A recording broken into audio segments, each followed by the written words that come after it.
All right, everyone, ZGoten here. Hello, how's it going? I've got two guests with me here again, like last year. We're talking about the 2018 Games of the Year, our personal choices at least.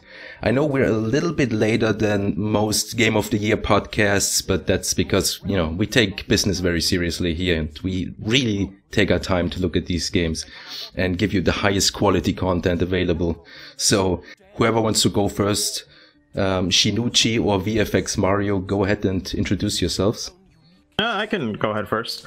It's Marcos, or if you're looking on Twitch or Twitter, you can find me at VFXMario. But I didn't get too much of a chance to play a lot of games in 2018 on the later half of the year, mainly because well, I guess offhand, I've been getting into the Persona games. Currently, I'm checking out the spin-offs, but I still got to play a good chunk of games in 2018, and I don't know if 2018 is as good as 2017, because that blew me away, but 2018 was a solid follow-up to that, so definitely got some good choices here. Unexpected ones that I feel like are very me, but I'm still looking forward to sharing those, so yeah, looking forward to it, and glad to be here again. It's always fun as someone who wanted to do a podcast, but still never got around to it. I kind of get jealous when I'm here because I'm like, man, I want to do it sometime.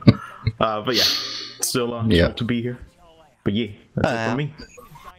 And pretty much I'm Shinuchi, and most people call me Shin. Pretty much throughout 2018, I wasn't able to play as much because of the Persona Marathon me and Marcos has been going through, but he was helping me. He was my wingman. But pretty much, yeah. Last time, we did our list around the same time, start of February, end of January. But even because 2017 was such a crazy year, even though we did it at the beginning of 2018, back then we hadn't had the chance to play everything we were really interested in. And so all three of us, in the meantime, have checked out other games from 2017 that maybe would have made it potentially, on our list from back then. And I would like to ask you guys, is there something that you would have definitely put on your list from last year if you had played a particular game earlier? Is there anything that you can think of? Well, I'll take it since I know both of you are expecting it, considering you know about my streams. The game that I'm gonna put is Persona 5.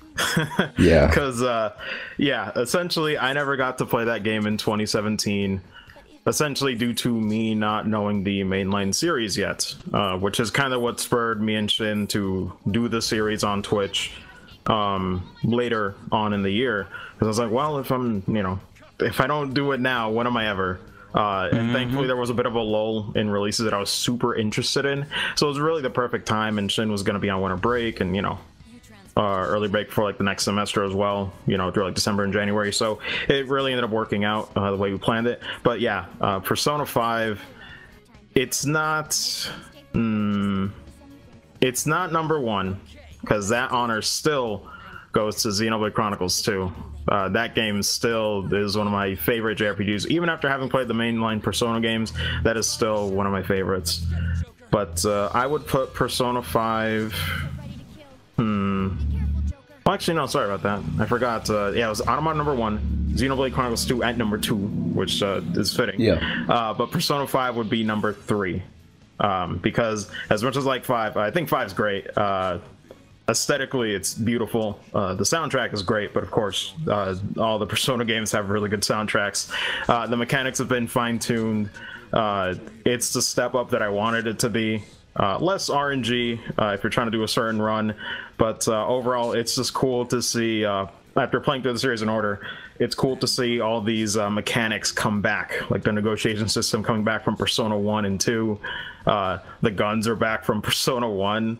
It's this weird merging of all these games, even the really old ones, with like old shadow designs or like demon designs, and it's really cool how they try to cater to a lot of fans in the series. I think 5 is the most solid game out of the bunch, and there are rumors that it's coming out on Switch, which I'm hoping that's true, because it did come out on PS3, so I could totally run that.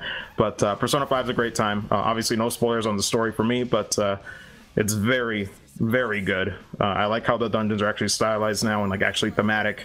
It's overall just a great time. Love the cast, love the characters, everything about it's just solid. One of the best RPGs I've played in a long time, so is good. Put out number 3. I'm just trying to think of any games, and just Xenoblade Chronicles 2 is the only one that is on the list for me from 2017. Yeah, no, that's fair. I think you started playing it, right, but didn't finish it or something? I started it and couldn't finish it because of, you know, real life, work and school and all that, as well as other games coming out. That's pretty much it. Yeah.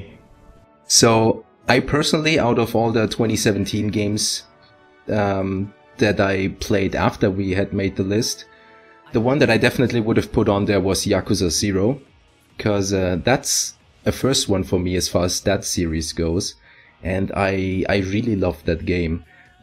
Even went on to play the remake of the first one, Yakuza Kiwami, after that, which I thought was also good, but Yakuza 0 was just special somehow. The way the story was written and presented, the epic finale of it all. I like how it's so goofy, and then 5 minutes later it's the most serious game there is. Like, there's so much heart to it. The drama is great. The combat, which is I don't know, I guess Tekken inspired, a bit of that old school. Yeah, exactly. Old school beat 'em up style. And it's very fun. The side quests, I was really surprised with the side quests. Some very involved and heartfelt stories. They're actually really well written. And some rather funny ones as well. Yeah, I would have put Yakuza 0 on my list from 2017. And one game that came out in 2018 that is related, that I'm still interested in checking out, is Yakuza Kiwami 2, the remake of the second one. I'm super interested in trying out that game. I haven't yet though, so it's not gonna make this list here, but who knows, maybe I'll mention it next year again, if we do something similar again. But do you guys have a similar game? Something that you haven't had a chance to check out yet from 2018 that you might still get to? I definitely have one, but I will say just offhand real quick, man, the Yakuza games, I feel that, because I've been meaning to play those for the longest time. I just really got to get into them, because I know they're a time sink, but in like the best possible way. I absolutely so love, good. I love the setting alone, like just being able to like explore that, like all those cities are like carefully attended to, like modeled off like actual Japan cities. Like, it's really cool. The combat looks fun too, in like that arcadey type of way, like you said. It just looks like a fun time. I just got to get around to them at some point, but definitely would want to check out those out in general. But for 2018 game, there is one that I've heard a lot about, and I think it'd be up my alley considering I'm a fan of platformers, and it is Celeste. I've heard a lot about that game, whether or not it's like affected people on like an emotional level or thematically, or even just like as a really good challenge and like tight controls. I'm all for that. I can take any challenge in a platformer as long as those controls are tight as they're ever going to get. And it looks like, just even from seeing footage or like trying it out a little bit, from what people have said, it looks like it's really tight. So if it's going to be that challenging, I'm all for it. But man, it looks really pretty. The music seems really good from what I've heard as well. I'm just super curious about that game because I haven't really had a real challenge like that in a while. I'm super down for it, and I love the aesthetic. It's gorgeous pixel art. It looks great. But that's definitely the one for me. I would love to check out at some point if I could. That's a good choice, yeah. I heard it's a really solid 2D platformer, but then also has like really amazing writing, which is a combination you don't get too often, I think. Yeah, I usually don't see that much, and I'm like, man, if something really touched someone that way, it's like I gotta see what that's about. Yeah, like you said, it's unexpected. Okay, Shin, and what would be your game that you still want to check out from 2018? Oh, I already said it before too by accident, but it was Octopath Traveler. Don't worry about it. It's my brain around for some reason. It's cool. Other than Octopath, God of War is one of those as well. I never got to play God of War. Yeah, and me neither. It was the #1 game in the year, as well, and I never got to play that. Yeah. And I never really gotten into the God of War series, but looking at that game, it definitely looks like Game of the Year material. That's for sure. Yeah. Looks like it has some very high production values to it. Oh yeah. But yeah, that's pretty much it. Okay, so those were our bonus awards, I guess. But let's get to the interesting part. So this year we're doing our own personal top 5, because last year with the top 10 it was kind of crazy, our 3-hour talk that we had going. We limited it to 5 games now, especially since 2018 wasn't quite as crazy as 2017. But I still think we got some really good picks there. And Shin, why don't you go ahead and tell us your number 5? Red Dead Redemption 2. Yo. Surprisingly, as much as I didn't like it having so many awards, like at the Game Awards, it's just, it actually is a good game. It still took in, the base mechanics and, GTA and all that. But the overall fluidity, the overall story, the overall exploration, as well as just how beautiful the game looks in general, just baffles me. Like, yeah, I remember you how good a game can look. Man, I was like, damn. As well as some of the game mechanics inside of Red Dead Redemption 2 wasn't the greatest, in terms of aiming your weapons, but it's trying to go for a realistic approach to everything that you do. And everything has weight to to your guns, as well as there's weight to riding your horse, as well as the stories being very, very interpersonal. I don't know, at least to me. There's a lot of little funny things here and there. Most notably that freaking meme about, horses pooping. Everybody going crazy with that crap on Twitter, but yeah, that's my number 5. Yeah, the realism is crazy. That's quite a big change from the first game, I think. I was watching Angriest Pets the other day on Twitch, and he was comparing how hunting worked in the first game and how it works in the second, and how much more realism there is to it. And it's pretty crazy from what he told the chat there. Yeah, I can definitely see how the realism could be a downside, but it could also be a plus, because if you want to get immersed in a world, man, Red Dead Redemption 2, from what I've seen, looks like it does a ridiculously good job. Like, you can waste away playing just a game of frickin' poker or God knows what and waste your time there, and it's like that'll be your day.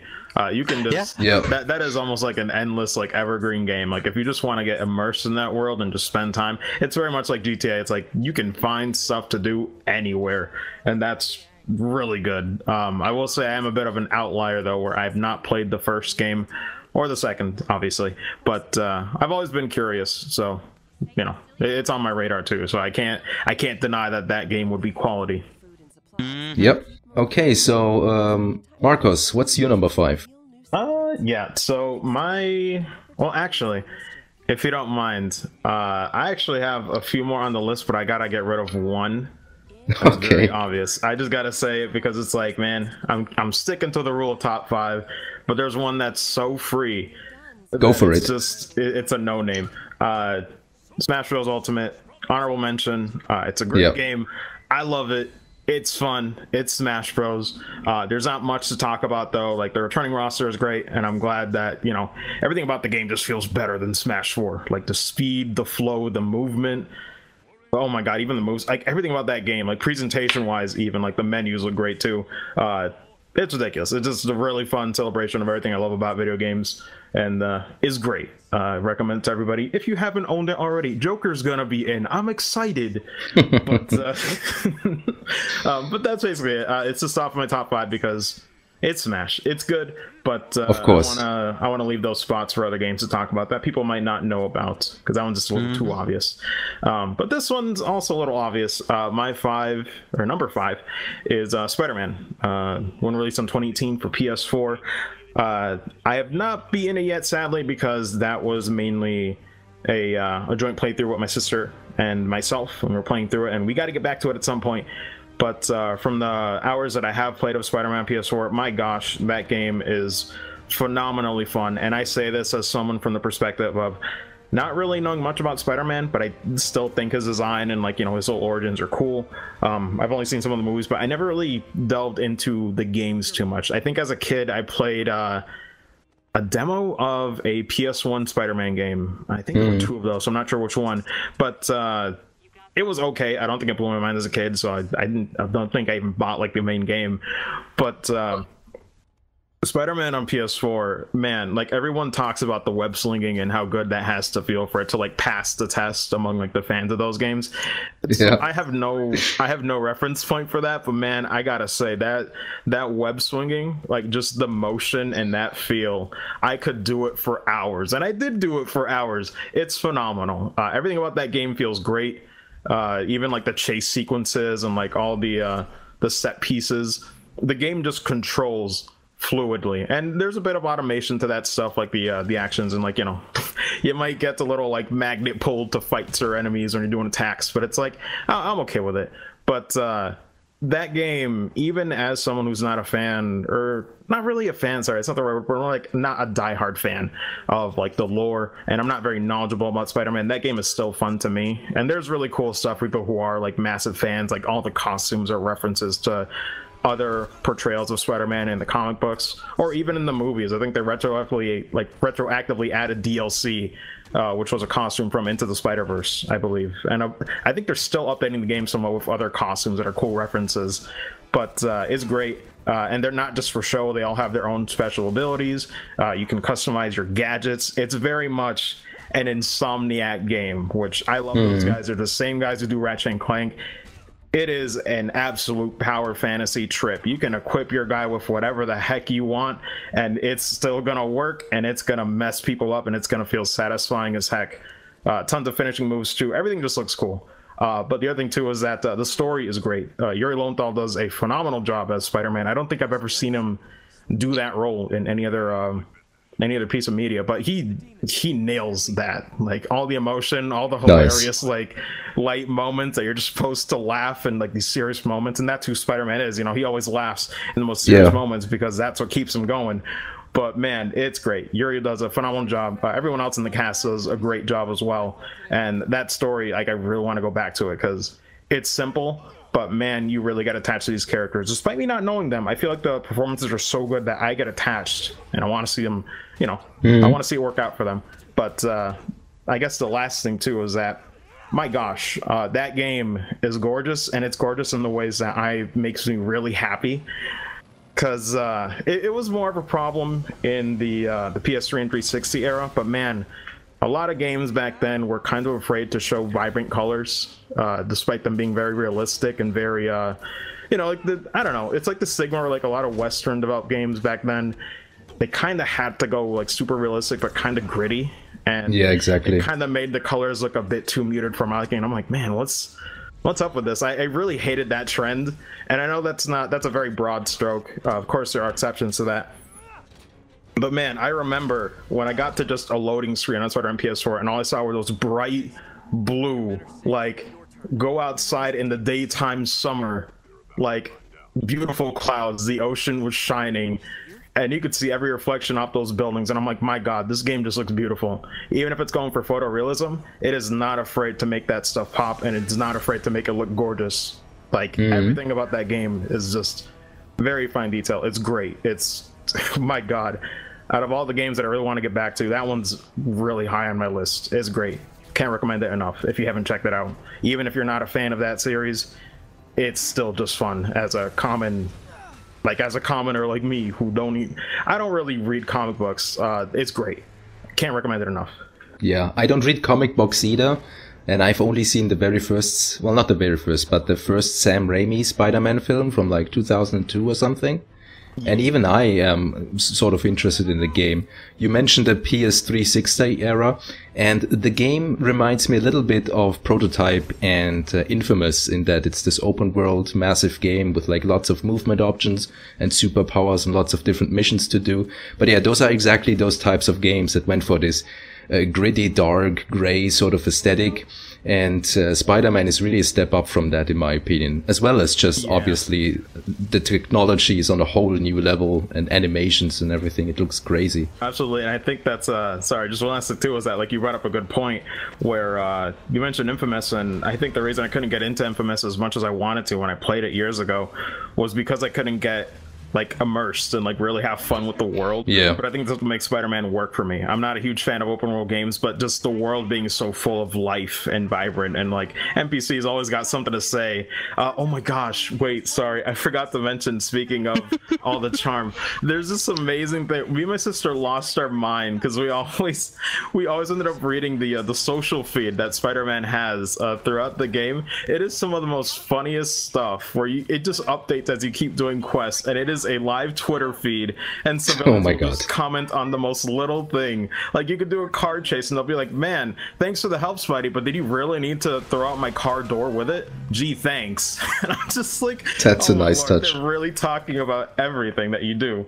It's great. That game's just charming as heck, man. It's great. Nice, nice. Well, it's a good thing, actually, Marcus, that you went for a top 6 instead of a top 5, because your number 6 is actually on my list as a number 5, so that's kind of good timing. I put Super Smash Bros. Ultimate there, and I don't have too much to say about it, other than just, it's really fun.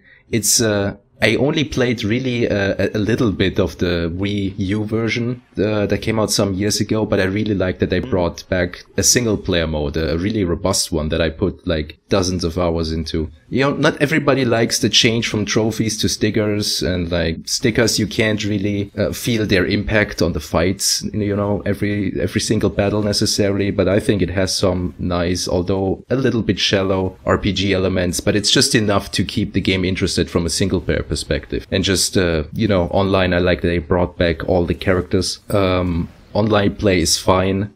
It has some connectivity issues, although I personally haven't experienced too many of them. I heard some really crazy stories on Twitter. For me personally, it wasn't that bad. And it's just really fun to play, to be honest. I like the Fire Emblem Sword characters, of course. That's right up my alley. I wish the whole game was Fire Emblem characters, to be honest, but I know I'm into minority there. Damn. But yeah, I it's love Lucina, but man. Yeah. I like that every character is in there, you know, to give people what they want. So that's my number 5. Okay, so moving up to the number 4 spots. Shin, what do you have for us? This is a very hard one because I think I would probably choose... This is a very biased list that I have. I would choose Shadow of the Colossus as number 4. Nice. That's a good one. The remake. Yeah. And pretty much with the way they remade Shadow of the Colossus itself, just remaking all the assets, textures, as well as the actual, you know, Colossi themselves. That was gorgeous. Just the way you interact with the whole environment is just way too breathtaking. The only reason I put it up above Red Dead Redemption 2 is because of Shadow of the Colossus' charm and imagination that Shadow Colossus has. The amount of imagination, and I guess not direct storytelling, but the way they made the whole world of Shadow Colossus is what I like more than Red Dead Redemption 2. Oh yeah. So, and other than, you know, graphics, as well as the whole world itself, is just, it's a classic. A literal classic. I cannot say enough. Oh yeah. So, yeah. Although, if you mind me gushing, because it's not on my list, but I still love it because I played it last year. Man, basically everything you said. The game is gorgeous.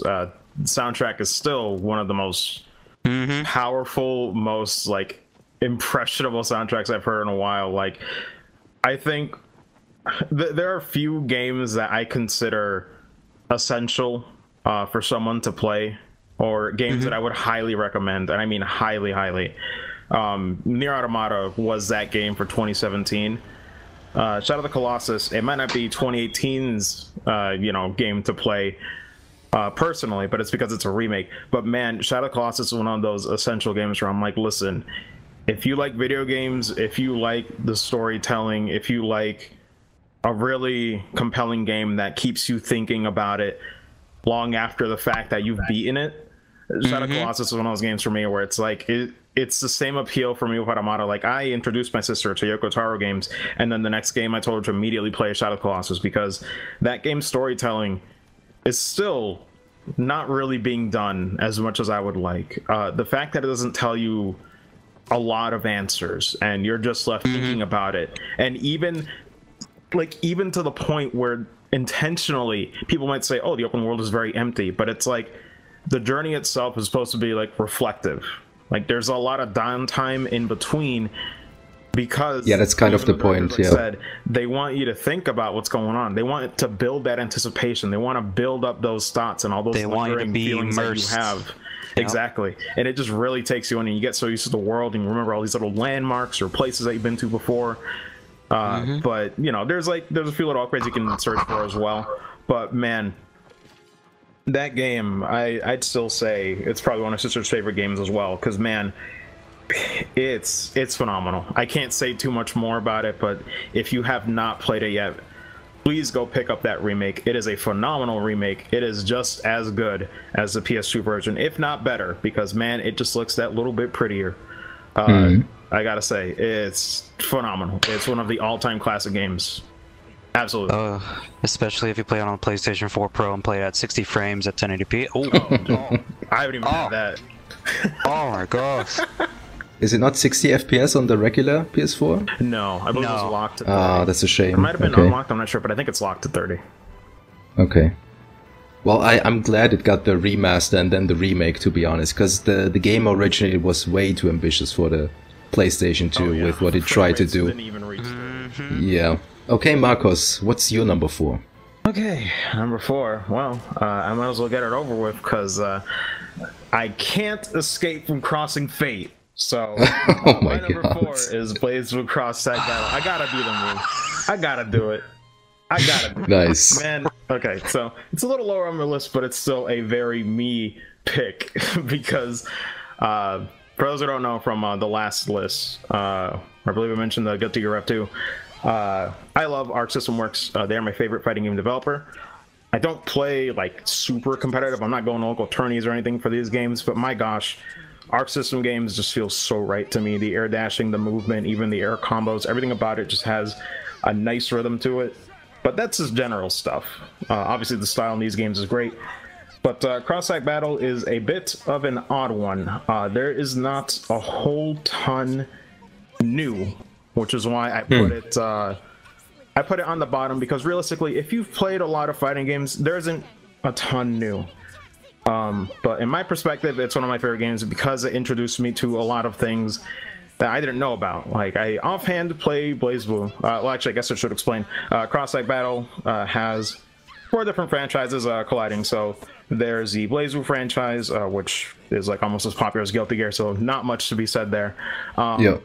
There is the Persona 4 Arena cast, which is another Arc System game, obviously with Persona 4 characters in it. But the outlier for me, which is also one of my selling points, is Under Night In-Birth characters.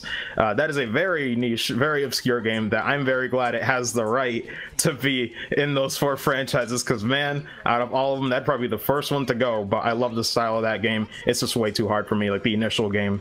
But I'm glad that everybody has simplified movesets in Cross Tag. And also Ruby, which I've never really watched too much, so doesn't personally interest me. But I did get introduced to a lot of characters I didn't know about, mainly the Persona 4 Arena cast. Seeing their moveset, I had no idea. This was when I didn't play a mainline Persona game yet, so I had no idea what these movesets were going to be, and it was all super cool. I like how they implemented the Personas in this, but everybody has simplified movesets, which is one of the biggest appeals for me out of all fighting games.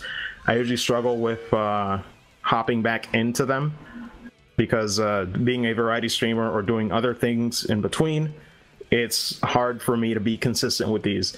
But Cross-Tag Battle is very nice and simplified. 4 main buttons, 1 is an assist, it's a 2-on-2 fighter, but it's all very fast. You don't even need to worry about double tapping to like run. There's like auto run in that game. Just a lot of instant options, and it's all very good for beginners. I can't recommend this game enough if you're trying to get into fighting games or getting used to like team-based fighting games. It is great, but definitely a good one. Online is a little dead, not completely. That's a shame. I find like rooms of like 20, or I think on PS4 it's better, but on Switch version, I'd find a handful of people. But PS4 is probably your best bet if you want to get more people to play. Yeah. But Overall, it's fun. It's vast. It's an Arc System work game through and through, but it's just fun. Oh my god. And it's really cool to just see these like franchises come together, and like they even have like little banter in between on certain combinations of characters. It's fun fan service if you're really into fighting games. But even if you're not, it's a really good introductory fighting game. Very simplified controls, easy to understand, and anybody could get into it. And the biggest thing for me is that a lot of games struggle to feel like you're doing cool stuff at the start, and I didn't have that issue with this game. Like day one when I played it, I felt like I could do some like decent damage, like 7 or like 10 string combos, and it was just easy. It was like almost not effortless, but it was very accessible. It feels like you were doing good stuff right off the bat, where I know that's a struggle for a lot of people. They don't feel like doing good stuff until they really lab stuff out, but this game's really good. So yeah, there's my Arc System game for the year. I'll see you next year with my another Arc System game for the year. Yeah, I personally also played a little bit of it, but unfortunately I opted for the Steam version, which is almost completely dead, I want to say, unless you join like certain Discord groups or meet up directly on the Steam forums. But finding randoms is kind of difficult right now. Console versions are usually better when it comes to how busy the online is. Yeah. But yeah, my number 4, is a bit of a slightly controversial pick. But I personally really enjoyed it, and I think overall it's a really good game, and that's Pokemon Let's Go, Pikachu and Eevee. Okay. So I personally got the Pikachu version used actually just a couple of weeks ago, and I mean, what can I say? It's obviously a reimagining of the original Red and Blue, or rather the yellow version actually. And it's just good old Pokemon fun with one very obvious exception. Some people would say, unfortunately, the controversy about the game kind of revolves around how the encounters with wild Pokemon happen. And basically it comes in 3 layers. So first of all, there are no random encounters anymore. Like when you're in caves or in high grass, you see the Pokemon pop up in front of you, and you can choose to avoid them or run into them and, you know, start an encounter. Then another layer on top of that is that with most Pokemon, you don't actually fight them anymore if they're wild Pokemon, which is also a bit controversial. And then the third thing is motion controls. Which, you know, motion controls, what do I need to say? But so, as far as the first thing goes, no random encounters, I actually kind of like that. So I actually like seeing Pokemon pop up in front of me, especially because they're realistically scaled to how tall they're supposed to be. Like if you see an Onyx pop up in front of you, you're like, holy crap, what's happening? No battles with wild Pokemon is, I'm kind of whatever. I don't miss it. I wouldn't mind if it would still be in there. The one thing I have an issue with is the motion controls, like how you have to swing your Joy-Con to throw a Pokeball to capture them, which gets tiresome after a while. You can sort of mitigate that in handheld mode, where you use the Switch console as a gyroscope control thing instead, or alternatively just use an analog stick, which is way easier. So that's unfortunate. But aside from that, it's just good old Pokemon fun.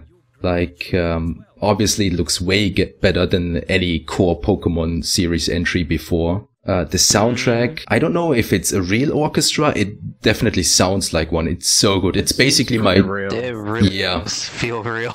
I really can't doubt it. It's basically my childhood in HD. There are these certain tunnel passages, and the theme that plays there, the strings, phenomenal. I also really love the fact that you can ride on many different Pokemon if they're big enough. I'm riding, it's cute.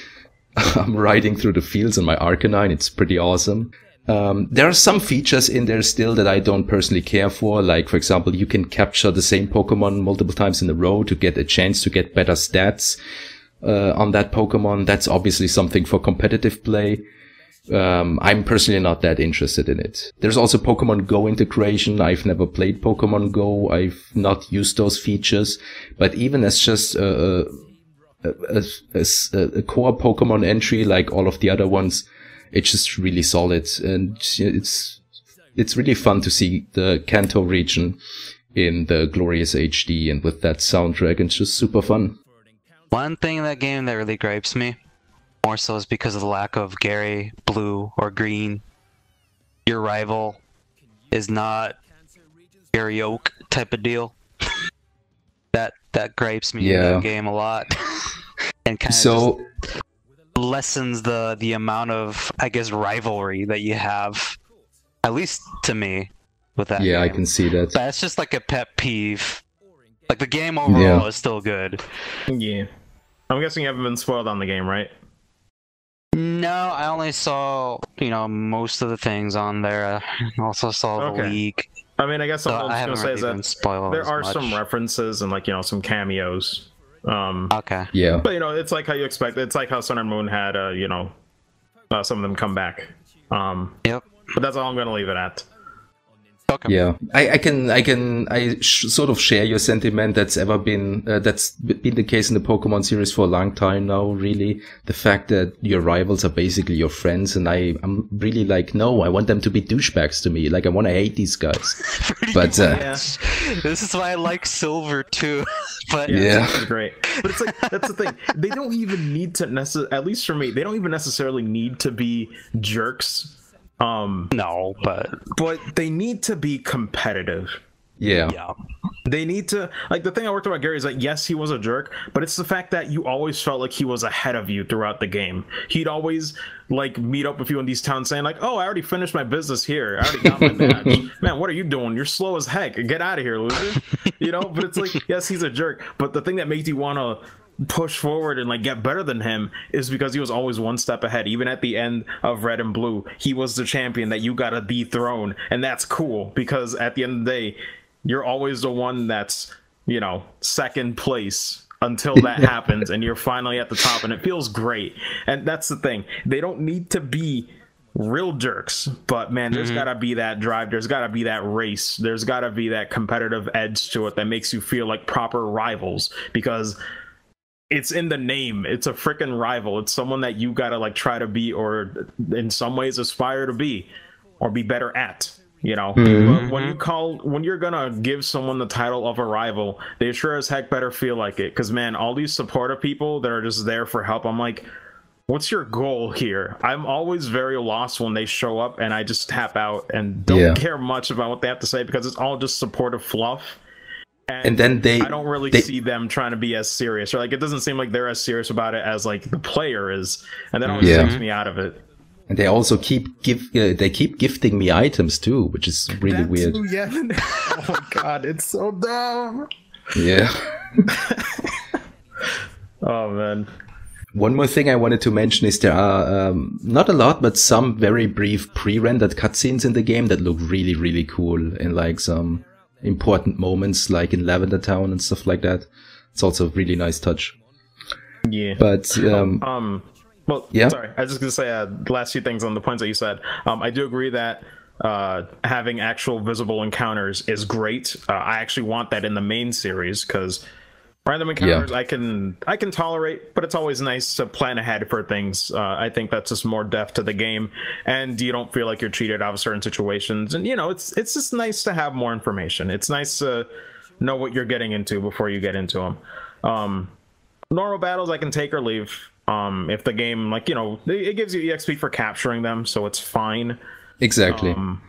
But the one grievance that I do have, though, is, like you said, the motion controls really puts me off from, like, checking out the game at some point. Like, I still want to, maybe I could check it out at some point if it's, like, on a discount. But,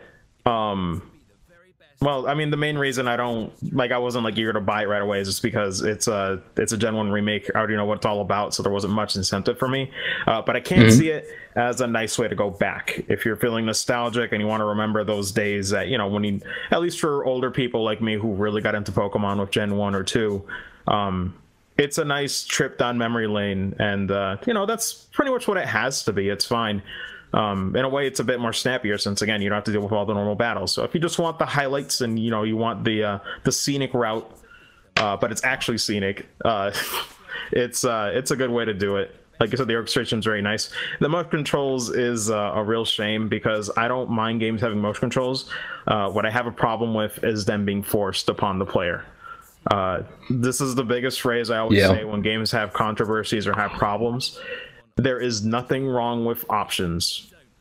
Absolutely nothing wrong with more options in a game. So when you see all this Nidus controversy or all these Nidus complaints, that's why. It's not even that the motion controls are inherently bad or that the person who says that they don't like them had a terrible time with them. It's just that they would prefer another way, and they can't do that. They have no other choice. And that's the real shame, is that really it's a neat concept. It's just let people play how they want to play, because other people might not be giving it a shot because of that. So it's very unfortunate that it had to be like that. I know people who will never play Skyward Sword again because the motion controls are forced. But I will. One more thing I'm gonna say about this particular version, because you said it was sort of like this throwback to the original games, which is what it had to be, was kind of its mission. And I agree with that. I think if I ever replay the Kanto games, like a version of the Gen 1 Pokemon games again, it's gonna be this version, to be honest. Yeah, no, understandably, because that's the thing. Like, you remember all the set pieces, all like, beats, like seeing, old characters, old towns, like, redone music and like graphics. Obviously, it's a nice way to go back. It's just for me, I've been Pokemon'd out for a while, and if I do want to go back into it, it's not going to be a remake of a previous gen. I'm looking forward to the new generation, which, by the way, I have to say that was very smart damage control. Because I remember when me and Shin saw the reveal Pokemon Let's Go, we were a bit disappointed, to say the least. We weren't like insulted by it or anything, but we were like genuinely like worried, because it's like, man, this is like the new game that they said they were going to make for Switch. And no, immediately after that reveal, they said like, hey guys, no, Gen 8 is coming to Switch this year, actually, now that we're in 2019, which is crazy to believe. But that was smart damage control, because it's just like, man, if they waited a few weeks, I'd be like, fuck. But that's cool. And that's the thing. Now, from this perspective, I'm just like, it's cool. It's harmless. It's a nice remake if you want to go back and, feel nostalgic. Just take in the sights and all the memories and, just have fun. That's like I said, that's what it's got to be. So it's good. It's fun for casual and newcomers as well. So by all means. Yeah, and I'm someone that plays Pokemon competitively, used to. And looking at the quality of life changes in that game a little bit, I don't know too much about it per se because I haven't played the game, but at least it makes it easier for people to play competitively, as well as transfer those Pokemon to the mainline games. I'm like, okay, no, it's not that bad, honestly, compared to what we've seen before. So you're still gonna check it out, maybe? Yeah, whenever I get the chance. Okay. That's pretty much it. All right, Shin, why don't you go ahead and tell us what's your number 3? It was trouble for me to put this between 3 or 4, but I'm gonna put in Visage, which is a horror game. Oh yeah. Yeah, I'm glad you mentioned that, because I was like, what? That's right. Sorry. I drew a blank for a second, but yeah, I remember. I don't know PC game like that. You know me. Oh. It's fine. I don't want people to take that the wrong way. Yeah. But I chose Visage and I got to actually play it for a bit. And they're not actually done with the game, but I got to play, you could say, the first episode. The amount of ambition, the amount of, I guess, level design wise, the way it does it. It likes to put horror and atmosphere in different environments. In a way, our other horror games do it, just the same. But Visage does it in a more creative way, kind of like transitioning between like a dimension to another dimension type of deal. And you always have different entities, different monsters that might come up. And not just the jump scares, but just the overall atmosphere and the music in the game itself made me feel more scared than Outlast. Honestly. Nice. And it really felt like a true successor to Amnesia: The Dark Descent to me. But overall, it's an unfinished product. I honestly just can tell that the amount of work, I'm going to say this, the team that did Visage, it was mostly just one guy and other people just being part-timers. and they already got to a level of Amnesia: The Dark Descent or Outlast or any other horror game, and I was already more scared than those other games alone. Like, literally with Visage. Everybody else and take notes.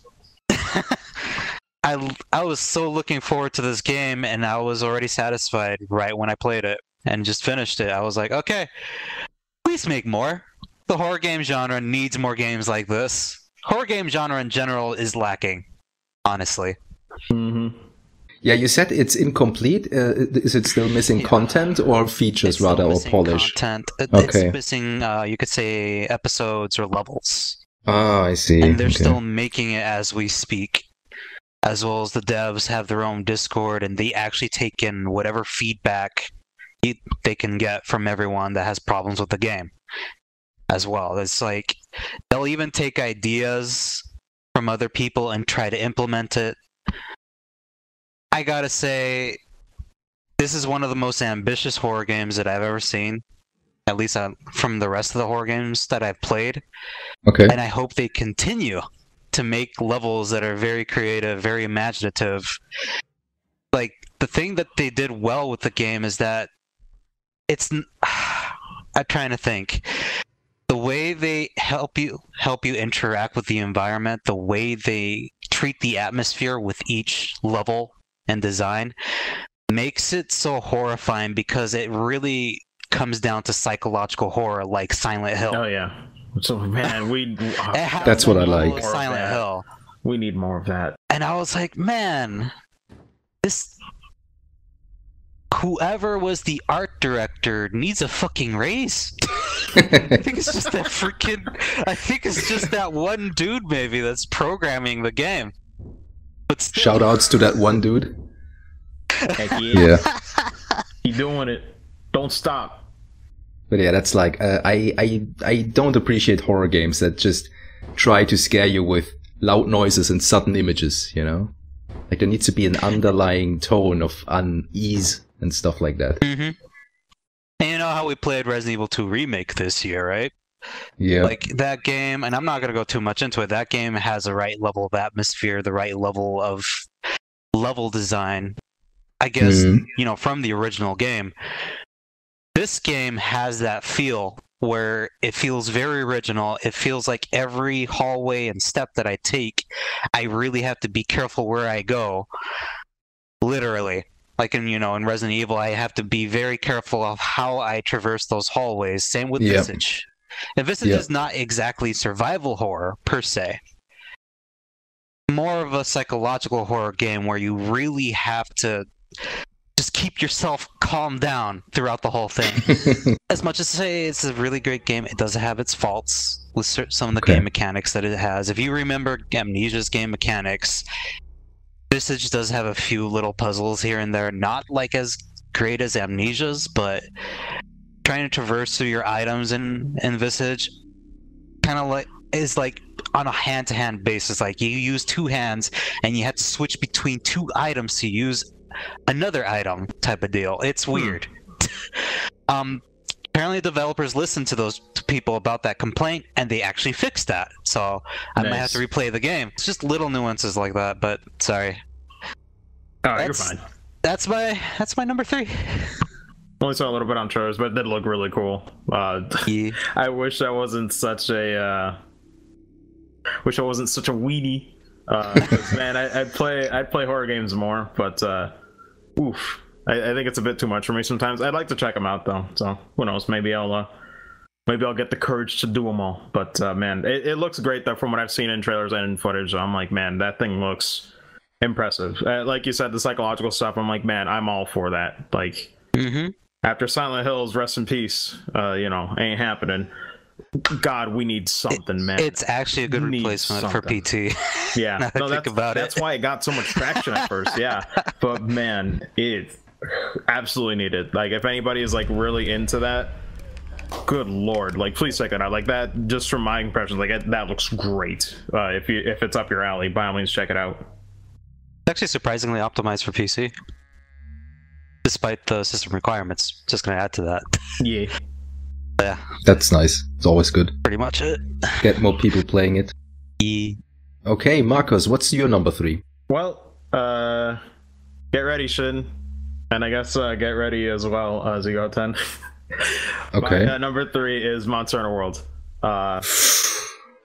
Some people might think it's a little lower on the list than it should be, but you know, I still have 2 more. So, you know, top 3 in 10. For those who don't know, I'm not sure how you wouldn't, because man, it's absolutely killed it in sales. It is the most successful Monster Hunter game in the series by far.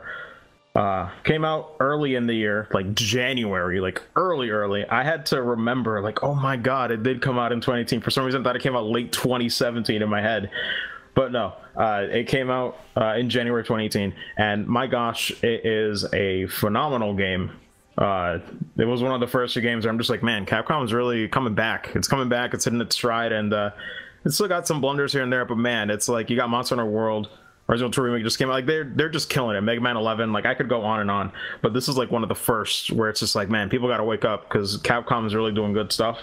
Monster Hunter World, it's the most accessible it has ever been for the series, and I say that as someone who started with 3 Ultimate, played the 3DS games, and loved them all, but I definitely had a friend helping me out to even properly appreciate them. At least with my first Monster Hunter game, it was really rough around the edges, and I had to just get used to how it works, because first impressions, you know, for some games, or for some people rather, first impressions are everything, and I understand how some people can't get used to the grind or the cycle or even like the mechanics of a Monster Hunter game, and that's fair, but they have really streamlined a ton of things. Gathering you can do on the move. It is just one seamlessly connected map.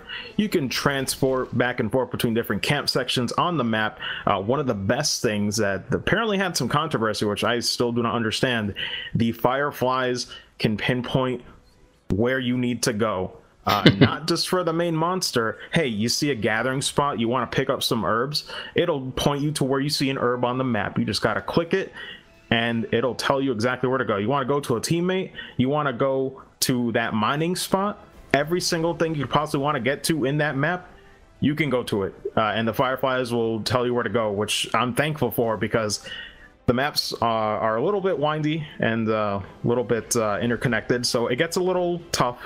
Even me, after playing for a few months, I still get lost sometimes, especially if you take a break, because I didn't play it. I played it for the majority of the first half, but then towards the second I didn't get to play too much because of Persona. But coming back to it, these last few days, I definitely got lost a bit, but thankfully the fireflies were like the really good lending hand that could help new players get their bearings straight.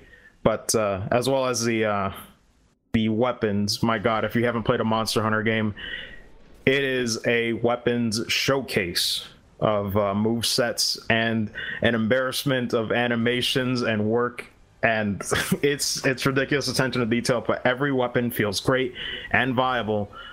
Pick whatever weapon you like and go for it. There's some fast ones, slow ones, really cool gimmicks to ones like the Insect Glaive or Charge Blade. Of course, you got the ranged weapons, which can really do some damage. Like the bow meta or like the gunner meta is like insanely strong in World, but it's all great. On top of that, you have a pretty good story mode that's like not fully but mostly voice acted with some cutscenes, and it's just really good for newcomers. It's a story that's like, you know, trying a little bit more than what it should, and it's definitely got a nice selection of monsters as well. Not as many as I would like, but still a good amount, and honestly that's a plus for newcomers. A lower monster pool means that they're not as intimidated and they don't need to remember as much. So like I said, it is the most accessible it has ever been. It's a great time. Online works pretty well. You can always you know, join up with squads, play with your friends, and have a good time.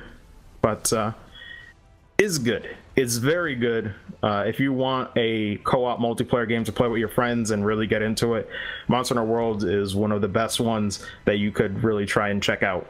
By all means, like usually people recommend Monster Hunter games before and it's a little rough. Monster Hunter World is great. They've smoothed out a lot of the edges. It's a great time. Absolutely. You mentioned how it's not for everyone, Monster Hunter usually, and how there's a barrier to entry, which is quite significant. That was kind of me prior to playing Monster Hunter World. I felt like the series could be for me, but there's so much of a barrier. It takes so much time for me to get the hang of everything and until I find that hook that keeps me there, you know? And Monster Hunter World made it easier. Really small things even, like how there are no zone transitions for a map, or the fact that if you want to go out and gather stuff, you can just start an investigation. Or you can, an exploration if you just leave town. And you don't have to start a mission if you just want to get a couple of ores, for example. And the weapons, dude, it's like a totally different game if you pick up a new weapon. Like the charge blade and the bow, they feels nothing alike. I played the lance for the longest time just because it's relatively easy, or at least it was for me, a relatively safe weapon. And then I switched to the light bowgun, sort of a supporty build with sleeping ammunition, which was also a lot of fun, but like felt completely different. And then you can get really into the nitty gritty with like, okay, what are the meta tactics? Okay, we sleep that monster, we put down a bunch of barrels and stuff like that. People go in depth with Monster Hunter pretty hard. Yeah. Honestly, Monster Hunter reminds me of some games, like kind of like how Smash Bros. Like Sakurai Swasu, where it's like, at least now at World, it's like it's easy to get into, but man, like there's a lot for you to master if you really put in the time. It's you can really put some research into that stuff and get exactly what you want. And it actually got me excited for the rest of the series. Like, I'm interested in whatever the next big Monster Hunter game is, and I even went back sort of, and checked out Monster Hunter Generations Ultimate for the Switch. I still want to get more playtime in on that. I've only had about 30 hours, which is like nothing in Monster Hunter terms. Yeah. Trust me, guys, it's not an elitist thing, it is absolutely true. Oh my gosh. Yeah, that game is huge. Even bigger than World. I guess my number 3 is up next. And that's also a game that I think Marcus might have on his list, which is, let me read the full title. Xenoblade Chronicles 2 Torna, the Golden Country. It is not on my list, but... Ooh, okay, interesting. It's only because I wasn't sure if I should put it as DLC. I mean, technically it's standalone, but... Exactly, yeah. We'll get into that. You can go ahead. It's not on my list. I was really wanting to put it, but it's just it's the fact that it's it's tough. My memories of that game are tied to the main game as well, so it's tough to separate them like that. But yeah, go ahead. So yeah, I put it on there because it's a standalone game. You can buy it physically even as its own disc, which is what I did, and it's a really nice companion piece to the original game that came out in 2017. First of all, you get to know the characters a lot better and see how they develop from what they were originally to, you know, what they would become in the original game, in the original Xenoblade Chronicles 2. But also what I really appreciated is the original Xenoblade Chronicles 2 had a lot of flashbacks here and there that were super brief, and it was difficult to grasp how exactly they're relevant to the current story of that game, at least for me personally. This game really goes into it. Like, you see those same exact scenes, except in color this time around, but also with like all the other context, you know, and it adds so much even to the original game, in my opinion. Like, it makes the original game better, as far as I'm concerned. They did some nice little changes to the combat, like how you can actively control blade characters, for example, and switching between drivers and blades. And some people may disagree with that, but I like that there are no random blades that you draw from core crystals. The gameplay is really improved. The story was expanded upon. They added some nice context. The soundtrack is still amazing. They added some nice touches, some remixes, like the combat system. The combat theme has this jazzy undertone to it, which is really nice. It's a bit short, unfortunately, and there is a little bit of padding involved. Which I didn't mind too much, though. I can see why that would turn off some people, but I was so invested into the world that I didn't mind much, to be honest. And it's just a really fun experience that has a lot of humor, but also some rather dark moments and some really emotional stuff in there. I just, okay, it's out of my list, but is it okay if I just gush along with you for a sec? Go ahead. Oh my god. So it's not on my list, but it would be very high up. It would be like it'd probably be number 2 on my list as well. But man, adding on to what you just said, though, my gosh, the story is great.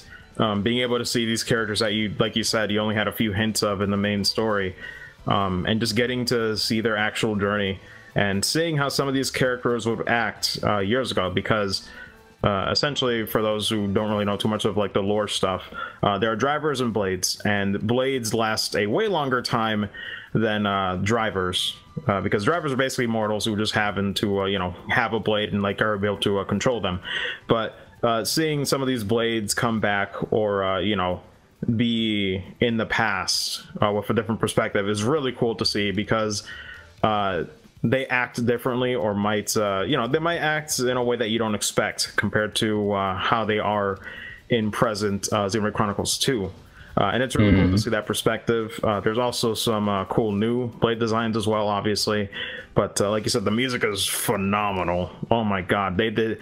That's the thing that astounds me about Torna the Golden Country, is that every single part where they could have phoned it in, every single part where they could have half-assed it, they said, we're gonna double down and make it better than the original. Certain parts of the game, even like Gormott, which came back, or like, it's like in the past. So really, it's, it's in the present game as well. But they've actually said that the DLC is working on an improved engine, so it actually makes the environments look better. Like, factually, they even managed to make the old stuff look better, which is absurd to me. But even the combat mechanics feel great. It's very fresh. It feels different from the main game. So there's no worry about doing them back to back, because it's a completely different feeling for combat. It's a really cool back and forth between like driver and blade, because it's not as combined as it is in the current game. But it's really cool. Also has a bit of risk to it, which makes it a bit exciting with how the health goes in those fights. But overall, music is fantastic. The worlds are great. But like you said, the padding is, I guess I could see it being a bit of an issue, but I didn't really mind, because I was gonna do them anyway. Yeah, that's all I'm gonna say on that. But overall, just really fun time. I feel like there was something else I was gonna say though. On top of what you said about, there's no core crystals, so you don't have to worry about the gacha mechanics, which makes it great. It is solely focused on the main cast that you get, and you gotta make those work, and even switch them out if you have to, which made it really fun. And it felt not only fun, but it made it feel very focused. It felt like every fight you went into, you had all you needed, which is a great feeling, because sometimes, when you play the other ones, like, you feel like you might get stuck at common blades, and it's like, well, I don't feel like I have all the tools that I could be using at my disposal. And that's always a weird feeling. It's not a terrible one, but it's just like, it feels a little iffy. But I like that. But the other thing too that makes the game snappy as well is that the auxiliary core, the aux cores, I believe is what they just call them in the game, you don't have to go to a vendor to I forget, it was like polish or like refine them, or whatever the term they use, to make them usable. Like a good example is like, you get like, I don't know, like a crit up 2 in the overworld in the original game, and you can't put that on your blade until you go to the vendor and have it actually be usable, or like refined, or whatever it might be. And that always sucked. You always wish you could like mix and match and like experiment with them right away. The DLC lets you do that. You just pick one up and you just plop it in, and you get to see what happens. And there's also some unique ones in there too, but man, everything from a mechanical standpoint, they changed, revamped, or improved in some ways. It's great. And while there's not a lot of game there, I at least clocked in about over 20 hours, and that's still really good considering it's just DLC expansion. Man, it is, heck, it's longer than some games I've seen released recently, but I'm not going to get into that. But man, that game, like, it's funny. I was talking with Arcadius, and he brought up the question once recently, where it's like, has there ever been a game where the DLC is better than the main game? And while I don't think it outright replaces the original game, or like, completely like destroys it, I think it stands right next to it, and in some ways it is slightly better. And that's rare for DLC, let alone for DLC that's supposed to be like that. Like, a good example for me is that the Breath of the Wild DLC didn't wow me at all. I don't think I've still like beaten all of it, because it just didn't have enough of what I would have expected from an expansion or story expansion. Xenoblade Chronicles 2, that's DLC done right. That entire game, even without Torna the Golden Country, that is DLC done right. That is worth it for people to play the game, and it doesn't feel like you're getting a lesser experience when you just play the base game. It elevates the game higher because of that prequel backstory. But man, like, those two combined, it is my favorite JRPG of all time. Like, oh my god, so many fantastic memories and so many lovable characters. It's phenomenal. It's a great piece of DLC. Like, it's a standard for me now. When I look at games that have DLCs like that, it's phenomenal. And you should, in case you haven't played it yet, you should definitely play them both. Like, you're missing out if you're only playing one side of the story. Another thing, you mentioned the vendors and in relation to gameplay improvements. I remember in the original Xenoblade Chronicles 2, whenever you went to a new town, there were like 6 or 7 different vendors just to sell pouch items. Like, this guy only sells perfumes, this guy only sells paintings, this guy only sells cakes, or whatever, you know? So you gotta check out like 8 different people to see what you can get in the store to improve your characters temporarily with certain items. And in this game, it's so much easier. You collect stuff as you fight monsters and explore. You sit down at a campfire and then you craft your own pouch items. Yeah, and there's, man, I forgot. Yeah, the camping is so cute. They have their little rolls. Oh gosh, sorry. There's even special optional dialogues that you can listen to. And when it comes to crafting, there's even like permanent upgrades you can create, like faster running speed and stuff like that. So it's really worth checking out the environment and that, exploring everything and getting all the materials. Oh yeah. So yeah, that's that game. That's my number 3, Torna the Golden Country. Shin, number 2. It's getting exciting now. What's your number 2 pick? This is where it gets really biased. Go off. Monster Hunter Generations Ultimate. Oh snap! Nice. I wonder why you put it. Yeah. Sorry, I'm messing. Pretty much, it has the most content out of any Monster Hunter game other than Monster Hunter Frontier. It has the style system. It just added a lot more depth to every weapon. Oh my gosh. I'm losing my thought because there's so many things in that game. Oh, dude, it's filled to the brim. Technically, that game was on your list last year too, right? That was number 3, I think. Double Cross. That was Double Cross. Which is essentially the same game, isn't it? Yeah. It's essentially the same game, but Monster Hunter Generations Ultimate came out in 2018. So yeah, it's definitely viable to pick. I'm just pointing it out. It's translated. It's fine. Finally. One's on my list be a technicality too. Don't worry. I'm not judging. I'll get into it. It's one of my top 2. I'll talk about it. Oh man, literally, as an old school Monster Hunter fan, well, I wouldn't say I've played Monster Hunter 1, but coming from, you know, Monster Hunter Freedom Unite, Monster Hunter 3 Ultimate, 4 Ultimate, Monster Hunter Tri, regular Generations, now, and as well as Worlds included, it's like, holy crap, it's the best overall Monster Hunter game to date. Like, just play, like, the best of old school and a bit of new school all together, and just have so many monsters in that game to hunt. You'll never run out of things to hunt in that game versus World. I'll tell you that. Yeah. Like, World is, if you don't mind me jumping in for a sec, World is the accessible one, and it is the one where everybody should start.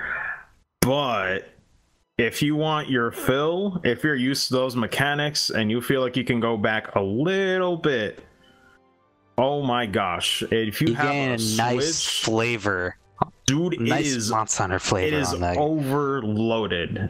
Generations initially, not Ultimate, was planned as a anniversary title, more or less, and it is designed in the sense that, in a way, kind of like Smash Bros. Ultimate, everyone is here. So almost every damn monster you could possibly think of in the entire series is here. Moveset and all, and even armor sets. Like, there are so many armor sets you can make. There are so many monsters you can hunt. It's like 600 or something. Sets that you can make as well. Like, it's absurd. You'll never run out of things to do.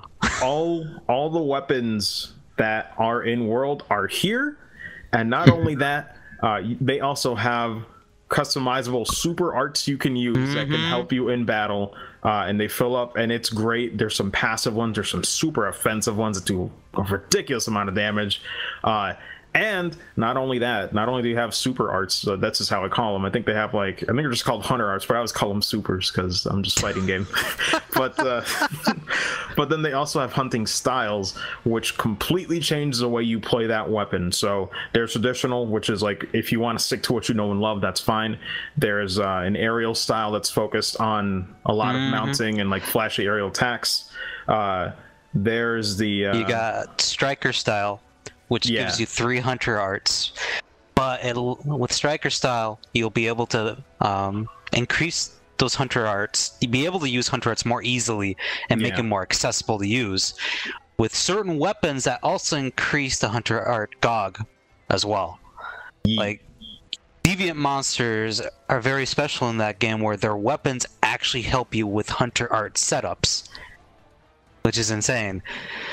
As well as you got aerial style, you got adept style for people who really love dodging a lot. You got valor style, which I conclude would be the best style in the game. Oh, valor's so good. I love it. I love it best so much. Style. It's it rewards you. It's literally the style that rewards you for being extremely aggressive all the time. Fucking love it, man. I'd rather not describe it too much, but whoever's listening to this, try out Valor style and see for yourself. If you're really an aggressive player, you'll love it quite a lot. It's gonna feel weird. It might feel like some movesets are missing. They're all there. It's great. You'll get used to it. Don't give up on it. Oh my gosh. And then there's alchemy style for the support people. Pretty much creating field items literally on the fly. Yeah. Making a freaking barrel in your hand all the time looks funny though. And I gotta mention my favorite. You can play as a Palico. And Palico has this in-depth system, and you can make your own custom one or share them between friends. But man, playing Palico is super cool if you just want to chill and relax and have fun, but still feel like you're contributing without having to worry nearly as much on the maintenance. You don't got to worry about the armor as much. You don't need to worry nearly as much about weapons. You still got to customize your cat a little bit, but you don't got to worry about charms or gems or having this big item load. I remember always what to bring. You can just go in, have some fun with your buddies, and just contribute. A little bit of a limited moveset, but man, Palico is fun. If you just want another way to play the game that's just very relaxing and it's still goofy, but man, it's so cool to just play as a Palico. It's great. I can't recommend it enough. Please try out the Palico. People sleep on that. It's one of my favorite ways to play Generations Ultimate. Sometimes when I just feel a little tired of the general flow of the game, I just play Palico. Have a fun time there. It's just fun. It makes me laugh every time. I love how you can do it. But I will say this: GU is a very big game. Oh yeah. But online, as well as the learning curve, is a lot more steep. Well, not just it's on the Switch. It's on the Switch, first of all, and it's mobile. Yeah. Monster Hunter on the go. If you feel like you can't put in as much time into World, but you're busy and out and about, get Generations Ultimate on the Switch. Oh my gosh.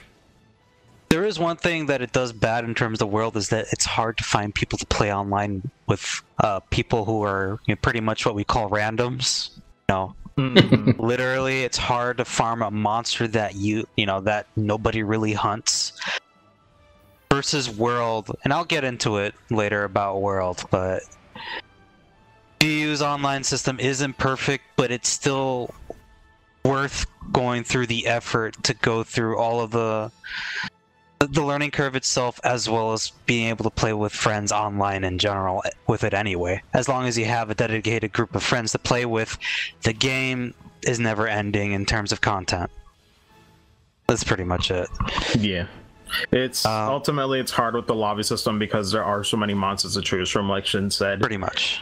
It's hard to find the one that you want, but just get a group of friends and you should be fine. Heck, all you really need is just one, because then the other 2 slots can be filled up by your Palico friend, and if you keep that up, you'll be fine. It's just try to get maybe one friend in on it. It's on the Switch. You guys can have fun together, so by all means, have at it. As much as I would say Monster Hunter World is very accessible, I'd say whoever starts out with Monster Hunter would probably start out with Generations Ultimate more so. That's just my opinion, more so because it teaches you the hard way all the mechanics. It teaches you the hard way without all the quality of life changes that World has, which is nice. But the game, I don't know, as a solid, it feels like a solid foundation to help you play other Monster Hunter games more easily. I know, like, World is very accessible, like I said before. It's just, to me at least, with GU, it's a very solid foundation to learn from. Yeah. Because it takes the old Monster Hunter and a bit of the new Monster Hunter. It combines it together, and you'll be able to learn mechanics, at least the basic mechanics, more easily. That'll let you be able to learn other Monster Hunter games along the line, like Monster Hunter World or other games above that, wherever it will be released, or whenever there's a new Monster Hunter game coming out, other than Iceborne. But yeah, I see. This is a very good metaphor for this situation, where I look at Monster Hunter World as like a bike with training wheels. It eases you in a little bit more, but you know, you can still have fun while you do it. You can have fun riding on that training wheel bike, no shame. But you could also just start off with the bike with no training wheels, and you can just go off on that, and that's totally fine. But yeah, Monster Hunter World is like a way to ease in newcomers. But if you're familiar more or less with like how it works, or if you've like played even a demo of the other games, like, you could probably still be fine with Generations Ultimate. It just depends on what you want. Some people also like the game to be a little prettier, or, you know, be on. It's also just a matter of if you even have a Switch. If you don't have a Switch, then yeah, by all means, if you have a PS4, go get Monster Hunter World or on Steam. But yeah, it just depends. But you can't go wrong with any one of those. But if you want a more easier to get into game, I'd still say World, only because Generation Ultimate, as much as I do agree that it is a good introduction, it's also complicated.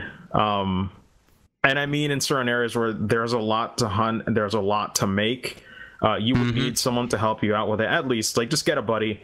But it's also even one of my least favorite parts about it is the cooking recipes, or like, you know, when you want to like go eat something, it is needlessly complicated. I was never a fan of it.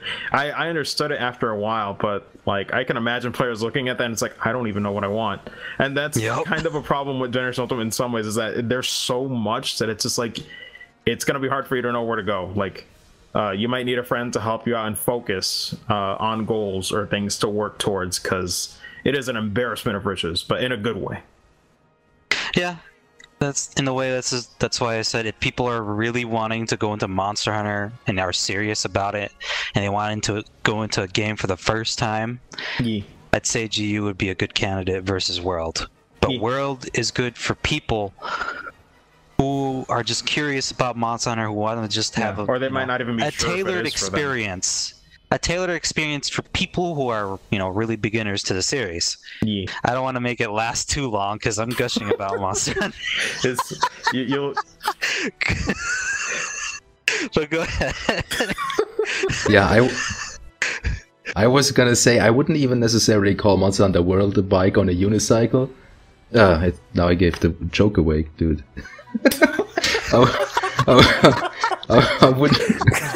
I wouldn't even say Monster Hunter World is a bike on training wheels. It's a bike, and what Generations Ultimate is a unicycle. But I probably would have put it in my top 5 as well if I had played more of it. But I've barely scratched the surface of it. I haven't even done any of the online stuff. Still doing single player stuff. But one thing that I appreciate in how it's different from World is just the feeling, I guess.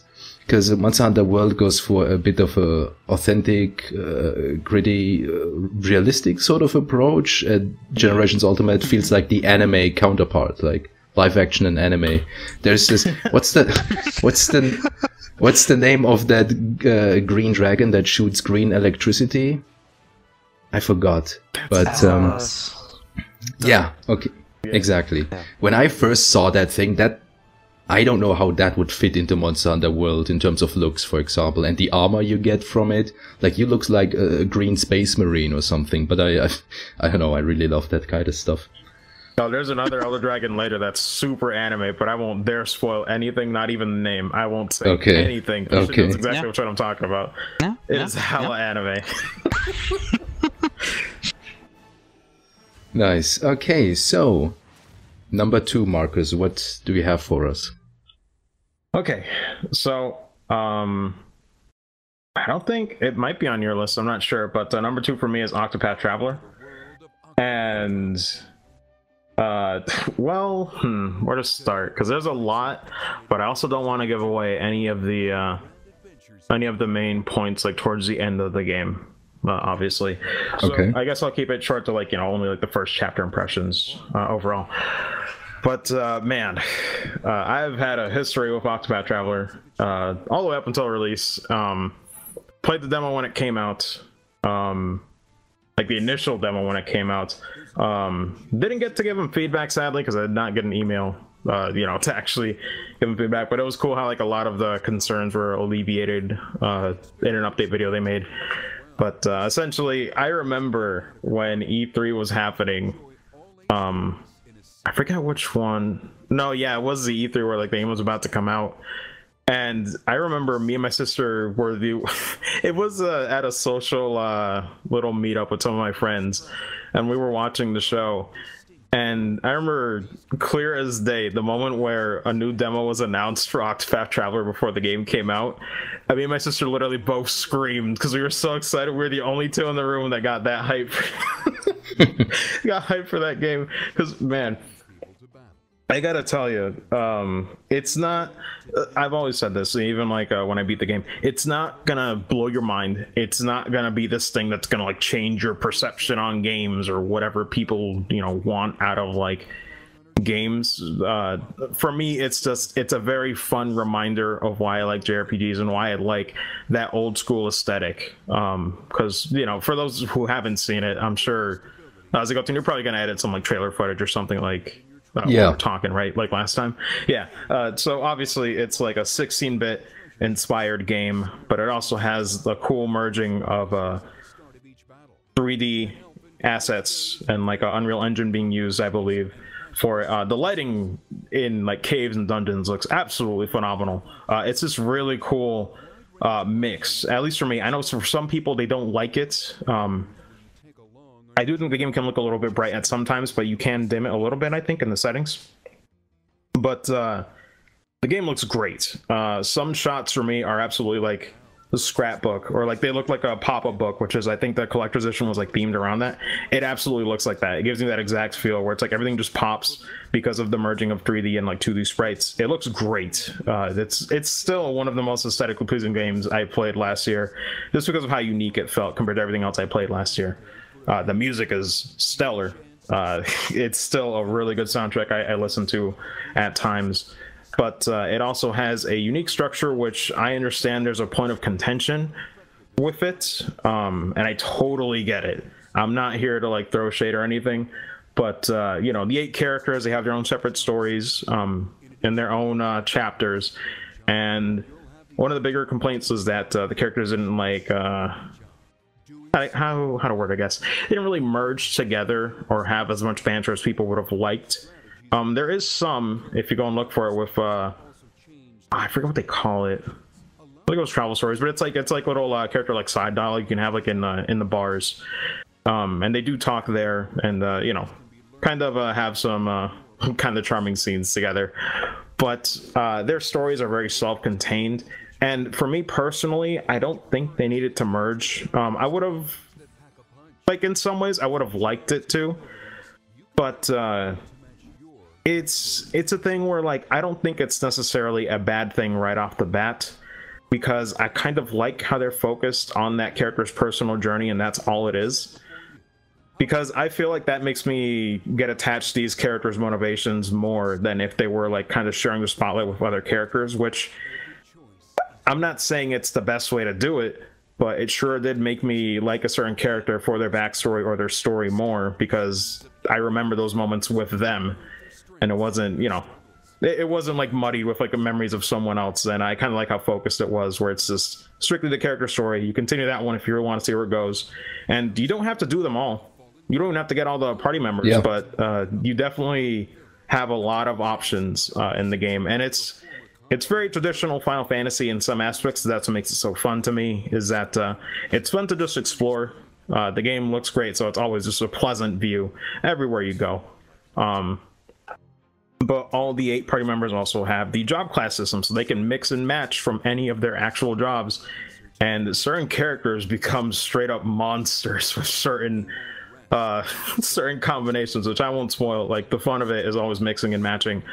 Job system is one of the easiest ways for a JRPG to convince me to put in hours and hours of grinding, because I want to max out those jobs. Like, it is a problem for me. Like, when I played Bravely Default on the 3DS, I maxed out to level 99 without doing it on purpose, because I was just trying to max out all the jobs. Yes, I'm that crazy. Before, I think it was at the 3/4 point of the game, I just love the mixing and matching aspect of, like, support skills or, like, the active skills. It's great. It's such a fun, like, little mechanic, and I want every like, I hope all the games that this company makes that go for, like, I hope they keep that in all the games, because that's one of my favorite aspects. But the stories are great. The characters are very likable. I also very, very much appreciate that a lot of the story scenes are fully voice acted. They got a really good cast for this, but some characters that stand out for me would be like Primrose, or Ophelia is one of my sister and I's personal favorite, because I won't spoil too much, but she has a really nice dynamic with her sister, and a lot of crazy stuff happens, but it's a very, very sweet story. And it's cool to see, you know, these characters kind of have to struggle with some things, and they still come out on top. It's really good.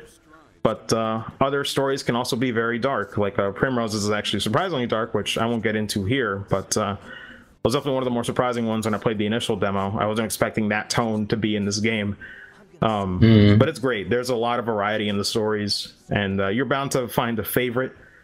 And the mechanics of, like, the boost system and being able to break enemies adds another layer of strategy into the mechanics. It's not like anything mind-blowingly deep, but it's still fun to consider, because you can also boost abilities, which makes that stuff really OP in certain situations. There are certain skills that just get ridiculously buff, like Ulbrich getting attack boost and then you just wail on him the next turn is absurd. He hits like a freaking truck, but it's great. There's a lot of strategies you can, like, mix and match with that stuff along with the jobs. But overall, it's just a very fun, pleasant reminder of why I love JRPGs so much. And it's one of my favorite games last year, because I just have a lot of memories of that game. That game left an impression on me as someone who was really looking forward to it. And it was exactly what I wanted it to be. And in some ways even more, because it was just fun playing that with my sister, and we were both excited for it. So if you're a fan of old school JRPGs, or you're a fan of old school aesthetics in general, and you're a fan of retro games and you want that feel, this game will definitely do it for you, because it's a nice trip down memory lane, but not, you know, it's not like playing the same game again. It's playing a game that you might remember, or you might, you know, it might scratch that itch for you if you're a fan of older retro games. It's very fun. But I can't recommend it enough. It's one of the better games on the Switch. If you're trying to look for games to buy on the Switch and you're a fan of JRPGs, you can't go wrong with this one. It's a very fun time if you're into old school stuff like that. It's not on my list. I still have to go back and actually beat it. I think what you mentioned earlier, there's a bit of a lag between the interaction of, or like the interaction of party members is lacking a little bit, which is probably one of the reasons why the story didn't hook me that much. But the job system is something I really appreciate. I remember I streamed the game when it came out, and there was like one stream where I sat there for 3 hours streaming the game, and all I did was sit in menus trying to plan my characters. Heck yeah. That's all I did for 3 hours. That is one of my favorite things in JRPGs that some people hate, and they hate going to menus, and they feel like it's wasting time, and I'm like, no, make that shit efficient, make that shit work, make it the best it can be. Spend an hour in that menu. Make sure you don't have to grind or struggle nearly as much, because some people forget that. It's great. I love sticking into menus in JRPGs and making it work. It's great. But I'm crazy like that. I know some people don't like that. Yeah, and the boost system that you mentioned was also really cool. It took some cues from Bravely Default, I think. Had a similar system in some ways. But it's definitely a game I need to come back to. I haven't beaten it yet, unfortunately. So I guess we're gonna move on to my number 2, and I think my number 2 might be Shin's number 1. So I guess we can kind of combine the entries when we're talking about the game. My number 2 game. It's interesting. It's Marcus's number 3. It's my number 2, and might be Shin's number 1. Monster Hunter World. Do we still need to add something? No, I think we pretty much said our dues. Unless you had something else, ZGoten. Well, interestingly enough, when I bought the game, I mean, I was pretty much addicted to it for a week on the PlayStation 4. And then months later, a friend of mine wanted to check it out on the PC. So I bought the game again and played through it with him. So yeah, overall, I put a ton of hours into it. Probably still a minuscule amount compared to other players, but I really like how they're keeping the game alive. Like with the Call of Troth event, for example, which was a lot of fun. Basically like this mini raid in a Monster Hunter game. And yeah, adding new monsters like Devil Joe and stuff like that. It's I still gotta do Behemoth. Oh my god, I've heard that thing is a nightmare, but I can't wait to die. And all of it is free too, which is pretty crazy. Oh yeah. And I will say a little tip for anybody getting into it. If you want to do a lot of progress, Festival's the way to do it. A lot of quests that might be limited or might show up here and there, they will all be back, and it's a great way to make progress if you wait for a festival, let me tell you. But yeah. Okay, so I think it's time to move on to Shin's final entry, number 1. It's pretty obvious. You guys already said it several times. Shaq Fu 2! I can't believe it! Sorry. Damn. Damn, I should have thought of that. Damn. Yeah. It's pretty much hinted very heavily that pretty much my number 1 is World. And what I add to it, it's probably one of the most ambitious titles. Changes a lot of the old mechanics, makes everything more fluid. A lot of quality of life changes that made things so much better in the game. Oh yeah. And literally no zones. Literally all the zones are removed. And there are technically zones in there, but everything is seamless in the game now. Yeah. Farming, getting items, literally killing monsters just feel way more making armor and weapon trees in the game now. Yep. You'd have to look that shit up online before. Oh my god. As well as you got your hunter's notes, which show you weaknesses, strengths, items that you get from monsters, which usually you have to go to a wiki or something just so you can just find that stuff out. And I'm hinting at Chronicles here. Chronicles used to be the number 1 source. If you're gonna go back to other games, like seriously use Chronicles, but yeah. Yeah. A lot of what Capcom did with World is amazing, how they kept the classic like gameplay that the other Monster Hunter games have and just improve upon it, but still stick with the core formula. With every weapon having its own learning curve, you know, even though World doesn't have as many monsters, it has a decent amount still. The amount of monsters that you still have to, you know, learn to go against with each weapon, that challenge is still there. Making your armor sets is a lot more easier too, because they switched charms and gems compared to the old games. And you can even add them on a wish list, so you will immediately know when you can make that armor piece. It's great. It's just quality of life changes are too strong in this game. OP. I love it. And being somebody who's competitive, like I've actually been competitive with Monster Hunter before. I've pretty much was competitive in the 4U scene, and I've actually been competitive in the World scene. It still has that competitive aspect in Monster Hunter. They still has that challenge. You know, certain things about World, you know, I have a few pet peeves here and there, particularly the scaling. The single player scaling and the multiplayer scaling is really messed up.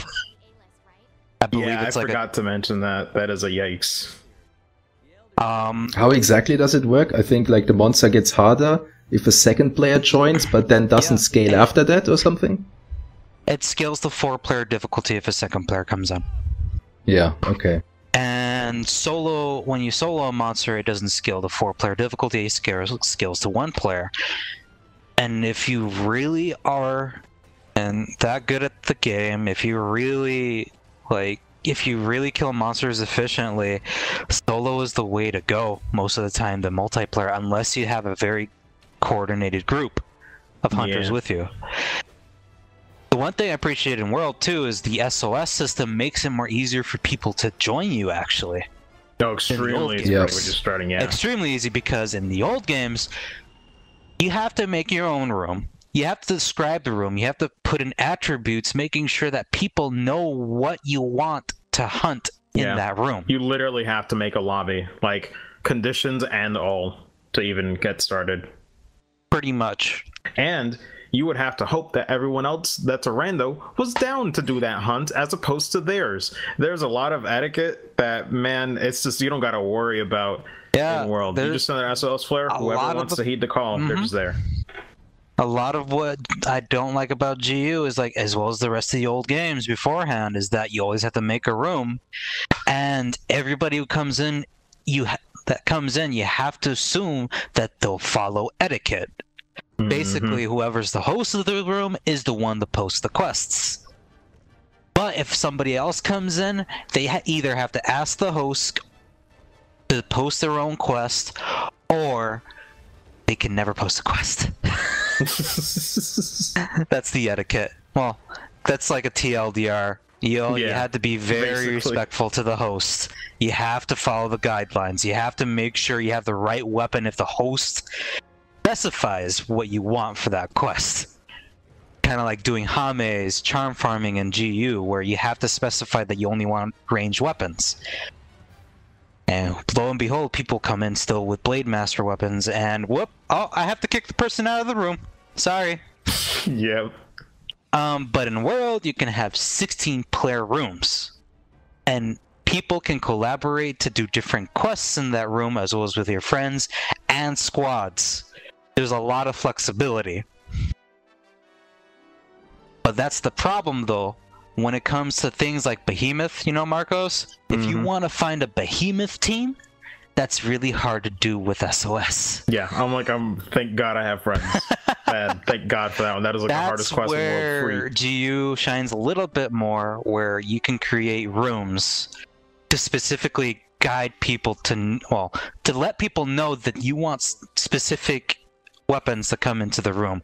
You're doing a Hame room, you can actually specify it saying you could do a Hame room, so you can lock a monster and kill it really fast.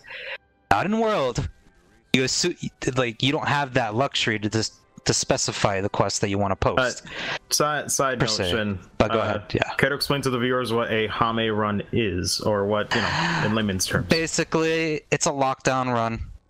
Literally, you just trap the monster, CC the monster, which basically you pair it, sleep bomb it, and one person just does all the CC, and the rest of the other people, which are usually ranged weapons like heavy bowguns, or it could be three great swords, and literally shoot the hell out of the monster till it dies really fast. Yeah, it's essentially like basically a speed run. Yeah.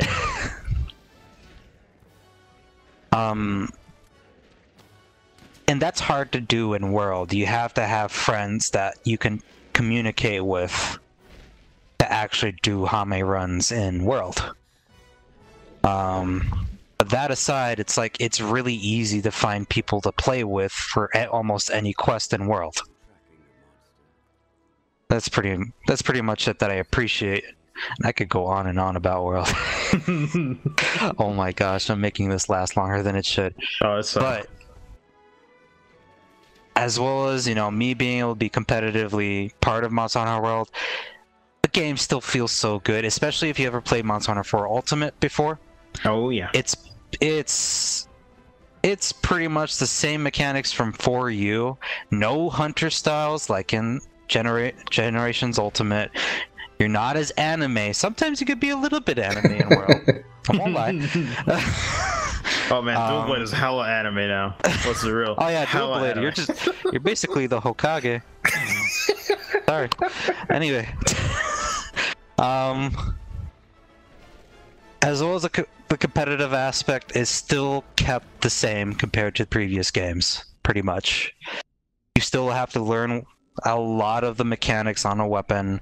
You really have to learn how to deal with monster patterns. You have to do a lot of math in terms of making the right sets for each weapon if you're planning to do speed runs in general. And especially if you do arena runs, it's pretty much the same, where you have to really think of what weapon, which setup, which combo is best to go against a monster. That's why I appreciate, from Capcom, that they just keep the core mechanics still intact in Monster Hunter World. One problem I have is that it doesn't have much monsters compared to GU. Yeah. But they still keep updating the game for free, like ZGoten says. And we're still getting content, and we're getting, I would say, a G-Rank expansion. But yeah, they've confirmed we're getting G-Rank. We're getting G-Rank expansion to World, which means that we're getting new story, new monsters, new weapons, maybe even a new weapon type. Said. New moves, yeah. Like, holy crap.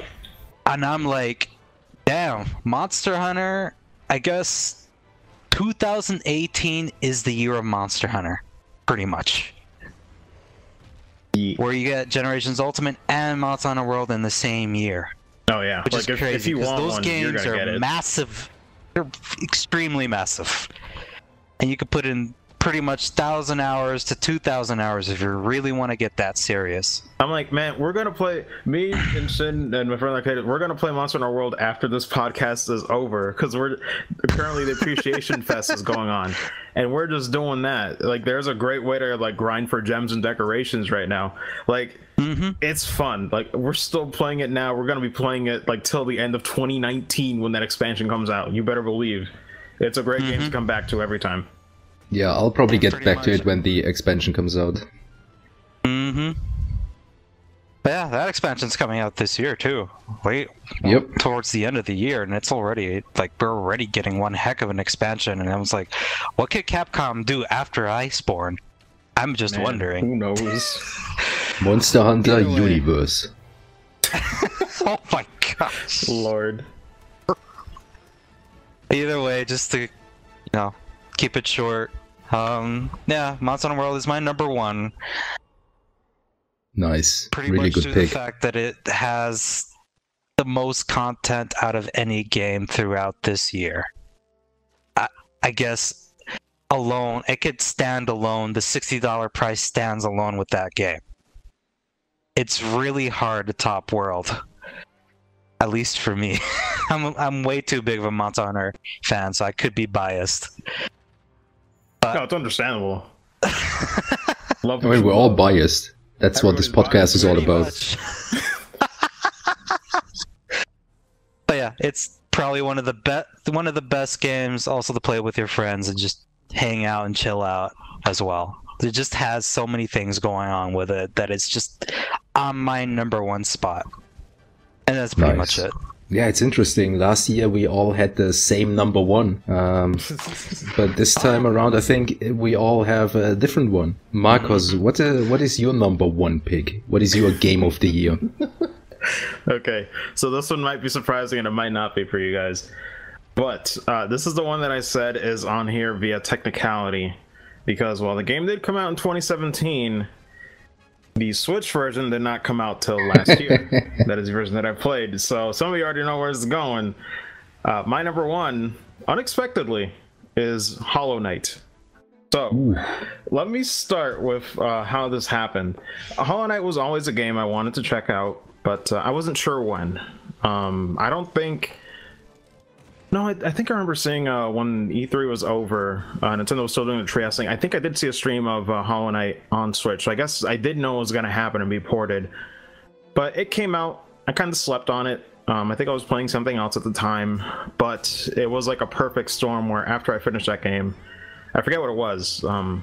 But after I finished streaming that game, Team Cherry, I noticed their tweet on Twitter saying like, hey, there's a sale going on right now between the PC version and the Switch version, and you can get it for like, I think it was like pretty much, yeah, it was like $9.90 or like pretty much $10, 10 US dollars.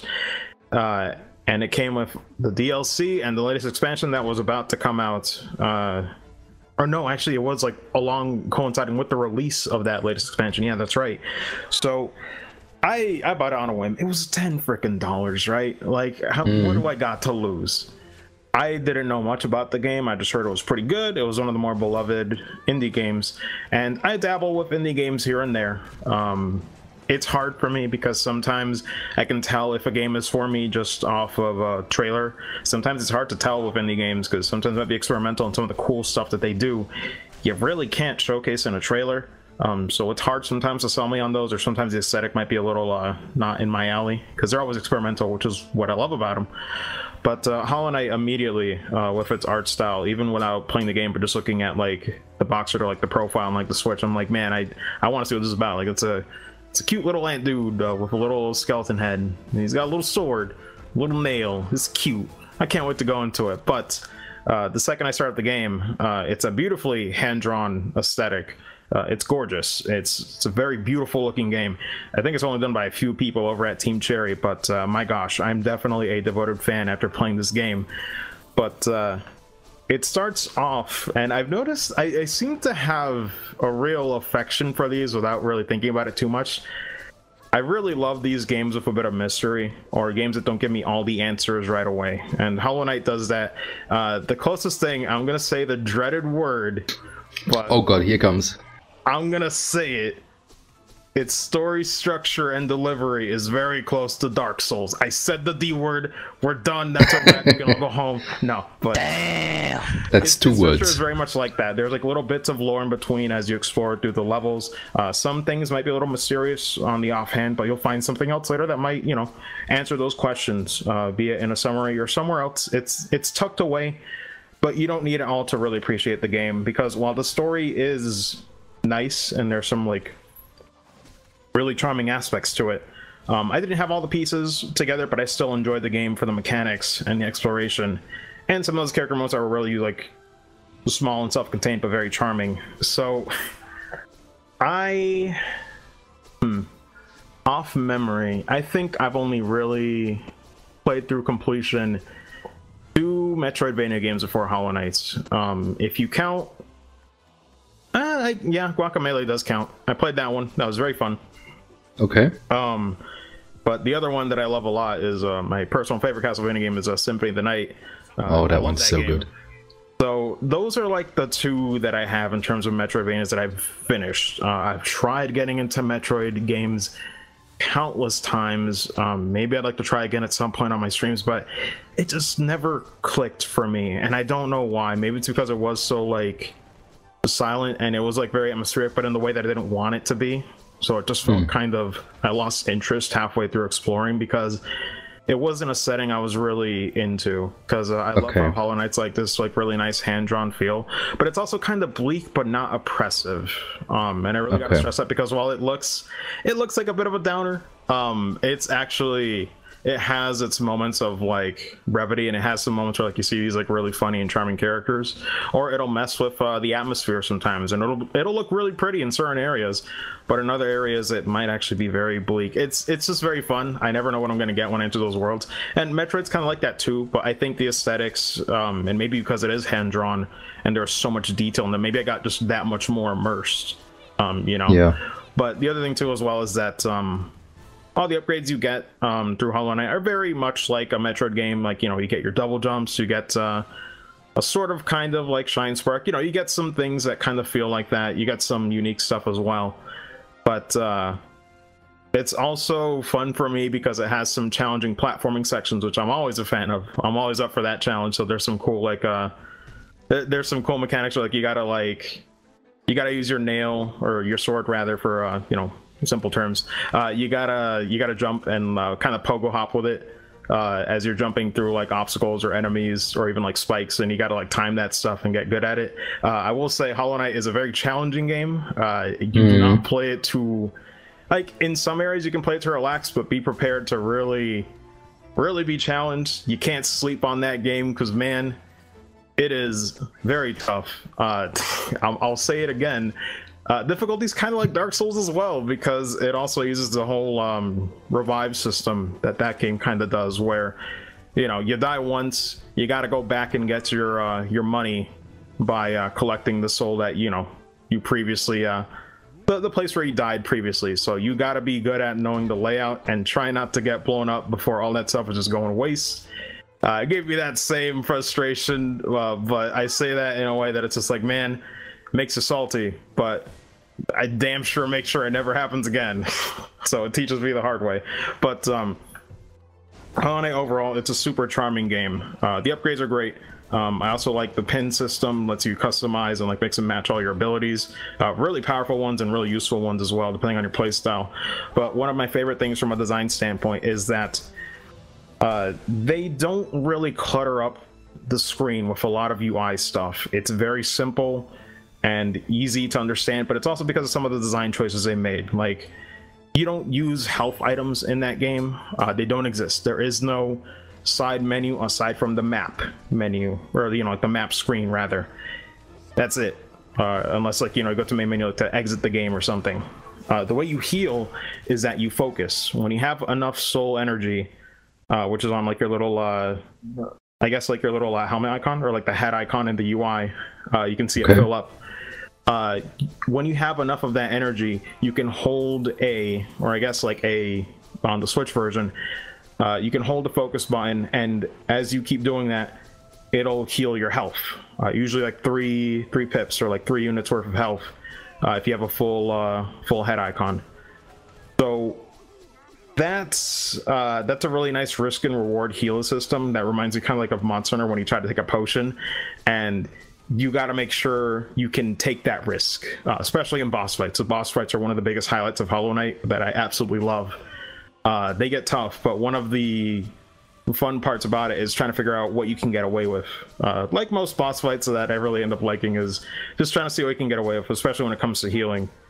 And some fights don't give you a lot of leeway, but you'll find the openings soon enough, because that is the only way you're going to heal. So either you try not to get hit, or you wait long enough to find openings where you can heal, because it does take a significant amount of time.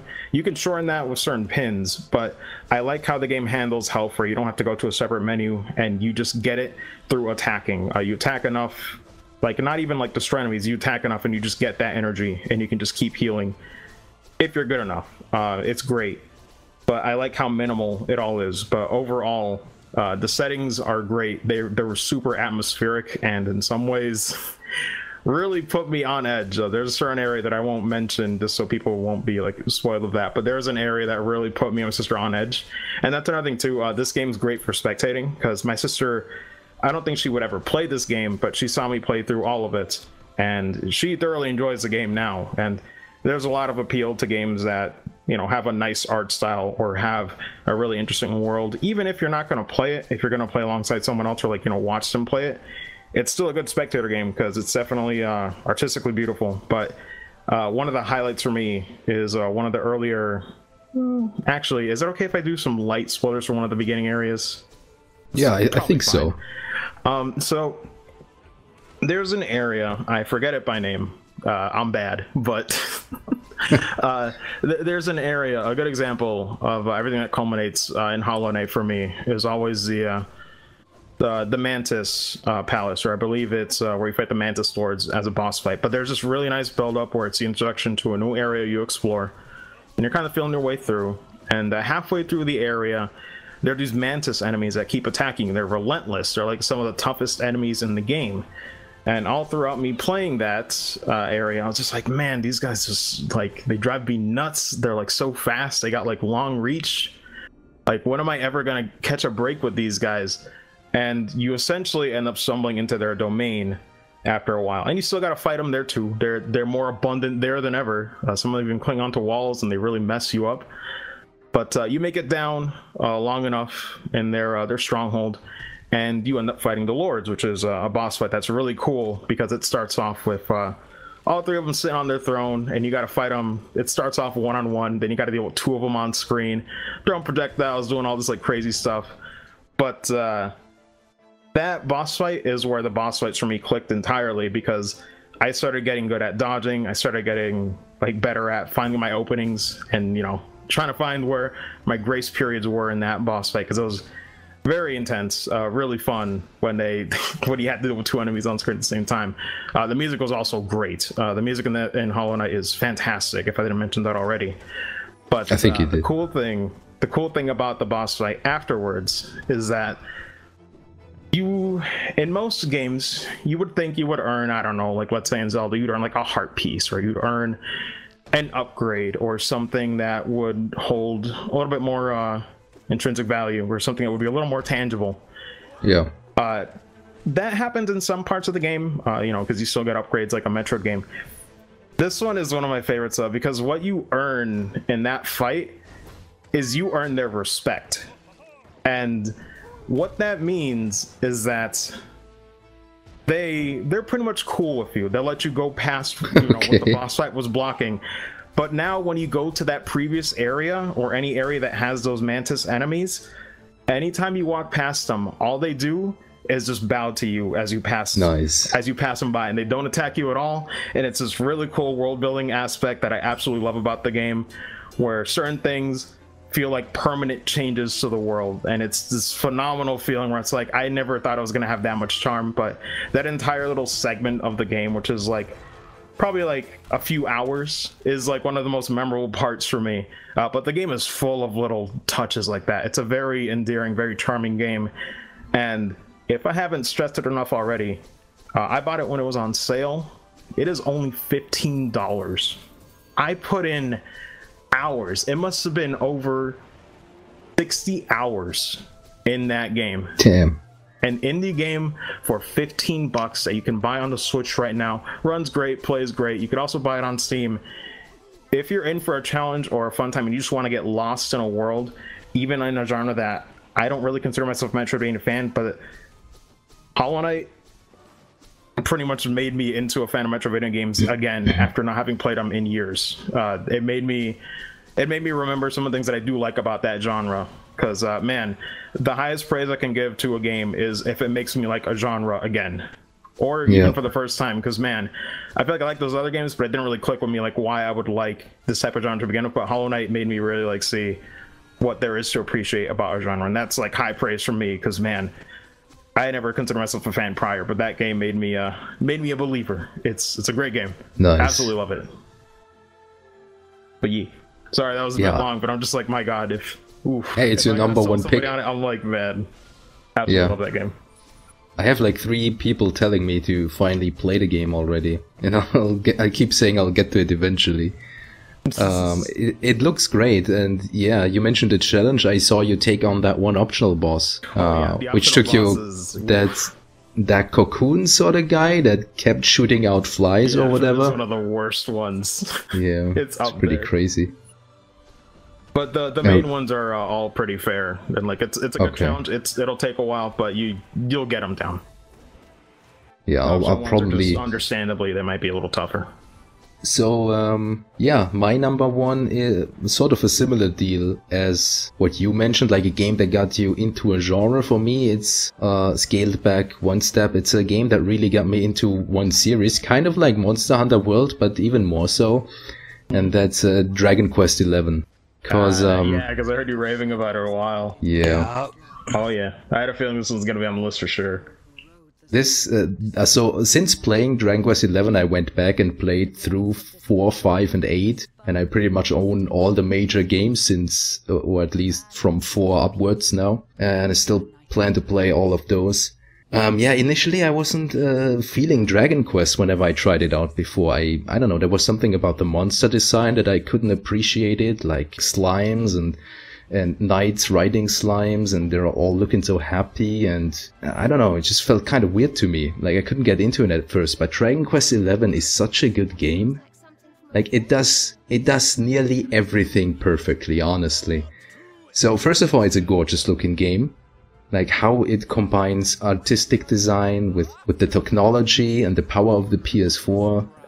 One of the most gorgeous looking games I've ever played. Maybe not purely from a technological point of view, but just how the art design and technology come together. It just looks gorgeous. Older Dragon Quest games, they have a bit of a different combat system where you input all the controls for all the characters and then they play out in a row, and then the enemy actions play out in a role. This one does it a bit more like the Final Fantasy games, where you input one command, then that command happens, then you input another one. Allows for a bit more strategy, because you can react to stuff better. I like that more.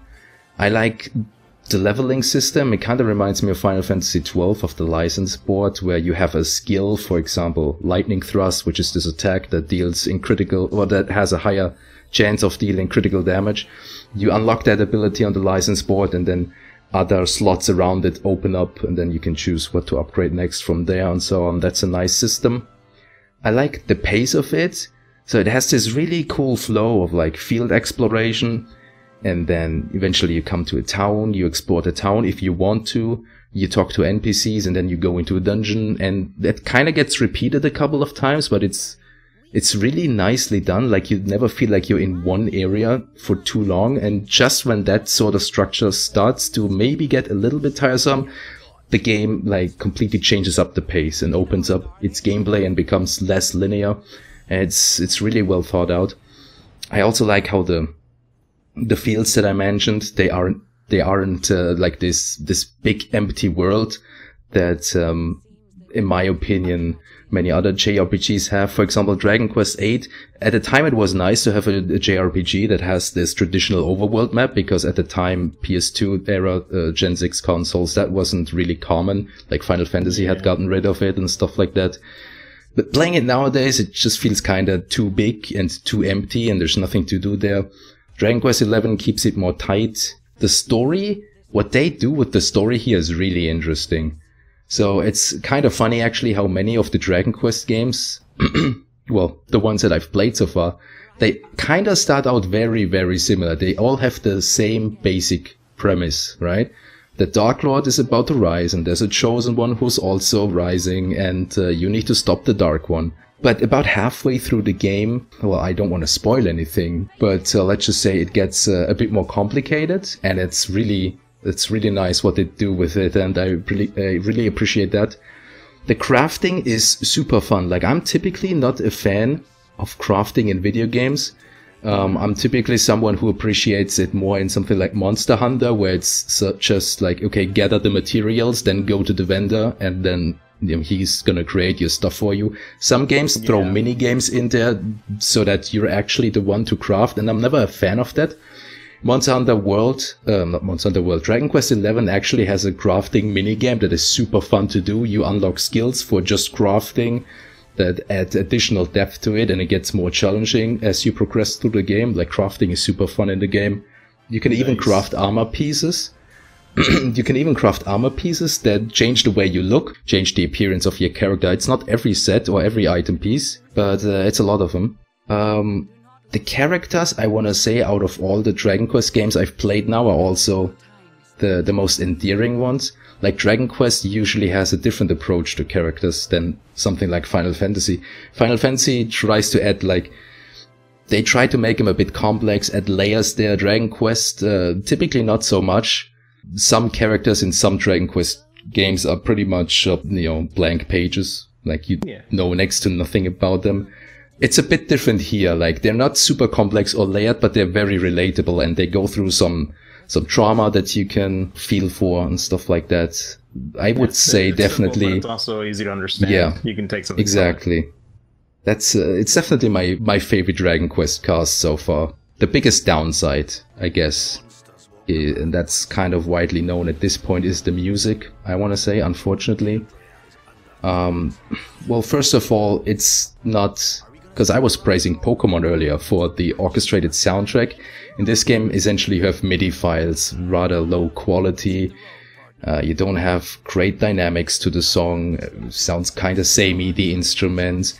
And I'm not even that much of a fan of the actual compositions themselves. Like, I would say there are maybe 2, maybe 3 songs in the game that I think are pretty great. Other than that, it's really just rather bland, which is a shame. But on the other hand, I never really disabled the soundtrack. I've seen some streams where an hour in, people already disabled the in-game music and put on their own music. It never got painful to me, at least, so I always stuck with it. And on the other hand, you can also say that if you have a massive RPG and its biggest flaw is that the music is just kind of okay, and I mean, that says a lot about the quality of the game, in my opinion. Like, it's definitely one of my favorite JRPGs I've ever played, and it got me into the series. I spent so much money on Dragon Quest stuff last year, it's kind of crazy. I was like, man, every time you came back onto my streams, I was like, man, this guy's like plowing through these games. He's a madman. Oh man. It's the music has MIDI quality though. It's I guess I find that very surprising. It's hard to explain. It's tied to a bit of controversy with the composer. It's intentional and it's unfortunate, but that's how it is because they won't budge. He's a bit overprotective, I guess you could say, of his work. I guess if anybody really wants to know, a small kind of plug, YouTube channel Stop Skeletons from Fighting did a very good comprehensive video on that whole debacle if you really want to know. Yeah, it's a shame, but like you said, if the only complaint is just the music, then it's doing a lot of things right. Yeah. I've put in well, not as much as with Monster Hunter World, because that's a beast in terms of content, but well over 100 hours. Did the optional stuff, the post game, which is quite common for Dragon Quest games to have like sort of additional content after the story is already over. That was also a lot of fun. But also, unlike with other Dragon Quest games, with this one I really actually enjoyed the story and the characters a lot. And it's a near perfect RPG in my opinion. I'm glad to have played it. Nice. I still want to check it out at some point too. It just came out when I knew I couldn't. Like, trying to slot in a JRPG is like trying to slot in like a month. Yeah, definitely. I need a tiny vacation from my job, but you know. Well, you're used to that with Monster Hunter. Kind of. Yeah. Let's think about Monster Hunter. The beauty of Monster Hunter is you don't have to worry about, with you know how it is with me and Xenoblade, and how I can't finish it. Plot points are coming back to it. Plot points. You just do a plot. Monster Hunter, you can always... Yeah, Monster Hunter you can always come back to. Yeah. Or just remember, like, all you gotta remember is mainly, like, the set you were trying to make or the weapon you were trying to make. And you don't even have to remember that anymore, because that's all on a wish list, so never mind. You don't have to remember a single thing. Forget I said Game plays itself. Pretty much, like, Monster Hunter is an MMO versus, like, Dragon Quest, Xenoblade, Chronicles 2 is just a journey type of deal, where you need to put yourself in the game and go through it from beginning to end. Else, if you stop, like me, it'll take you a while to come back to it. Which makes me sad. At least in the case of Dragon Quest 11, the story isn't super complicated. So it's not like you're coming back to the game being like, okay, what was that again? What was that related to? It's a bit simpler, but it's still true that coming back to JRPGs in general is not the easiest thing. I've dropped JRPGs because of that, unfortunately. Same here. Yeah. But I think those were 3 really nice top 5 lists. Do we need to add anything to the games? Anything we haven't mentioned yet? To any of the games? Glad. I guess for context, those 6 hours that are played in Hollow Knight, I haven't even done most of the DLC expansions yet. There's a lot more to play in the game after you finish it. But I just gotta say, I'm glad that this is not like last year's where everybody's just like unanimous, Nier Automata's #1. Because as much as I'm glad everyone's on the same page, it's really cool to see a list that's just so different, like Monster Hunter World, Hollow Knight, and freaking Dragon Quest 11. Like, what the heck is this list? But it's cool. I love how everyone's got their own different favorite. There are some mentions I want to say too. Of course, I wanted to play Octopath.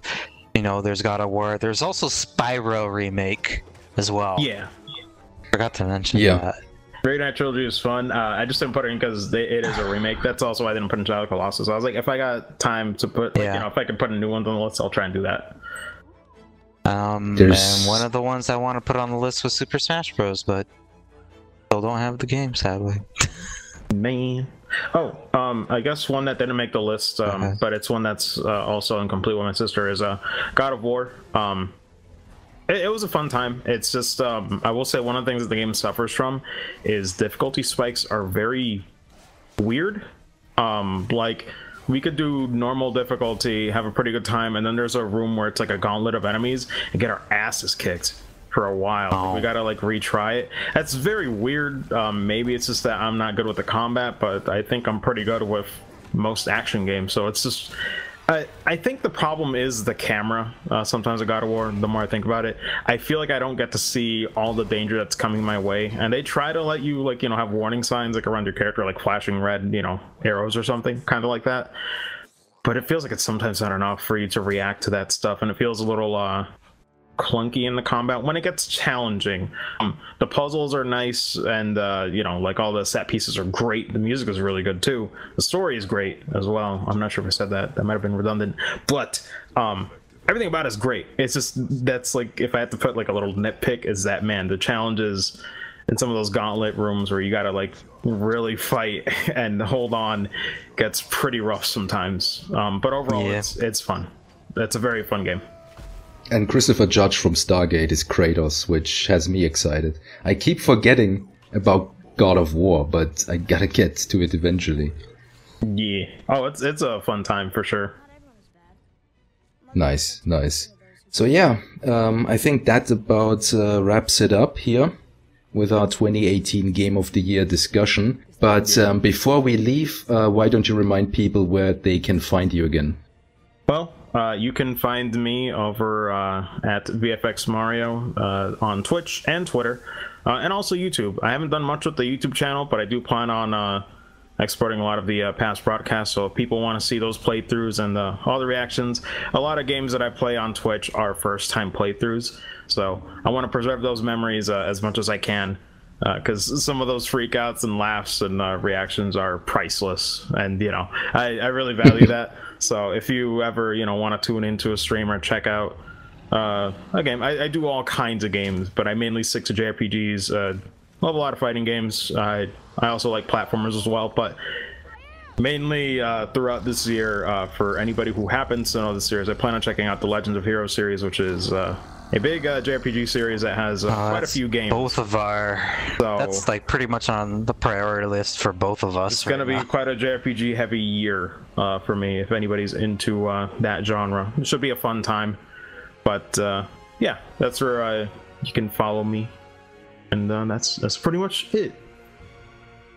Pretty much. You could just find me at twitch.tv /Shinuchi. Or you could find me on YouTube with Shinome.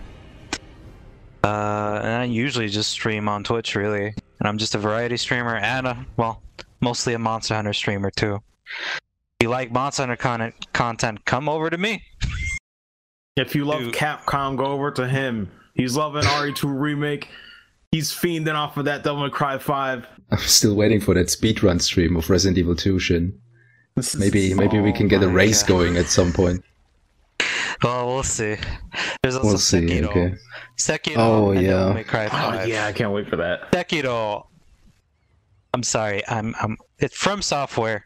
You already know their quality. You already know their content. I'm gonna be on that crap. Oof. Oh my. Sorry. Go ahead. Nice. Yeah, I think that wraps it up for our podcast. Thanks everybody for listening and or watching. And until then, have a good one, guys.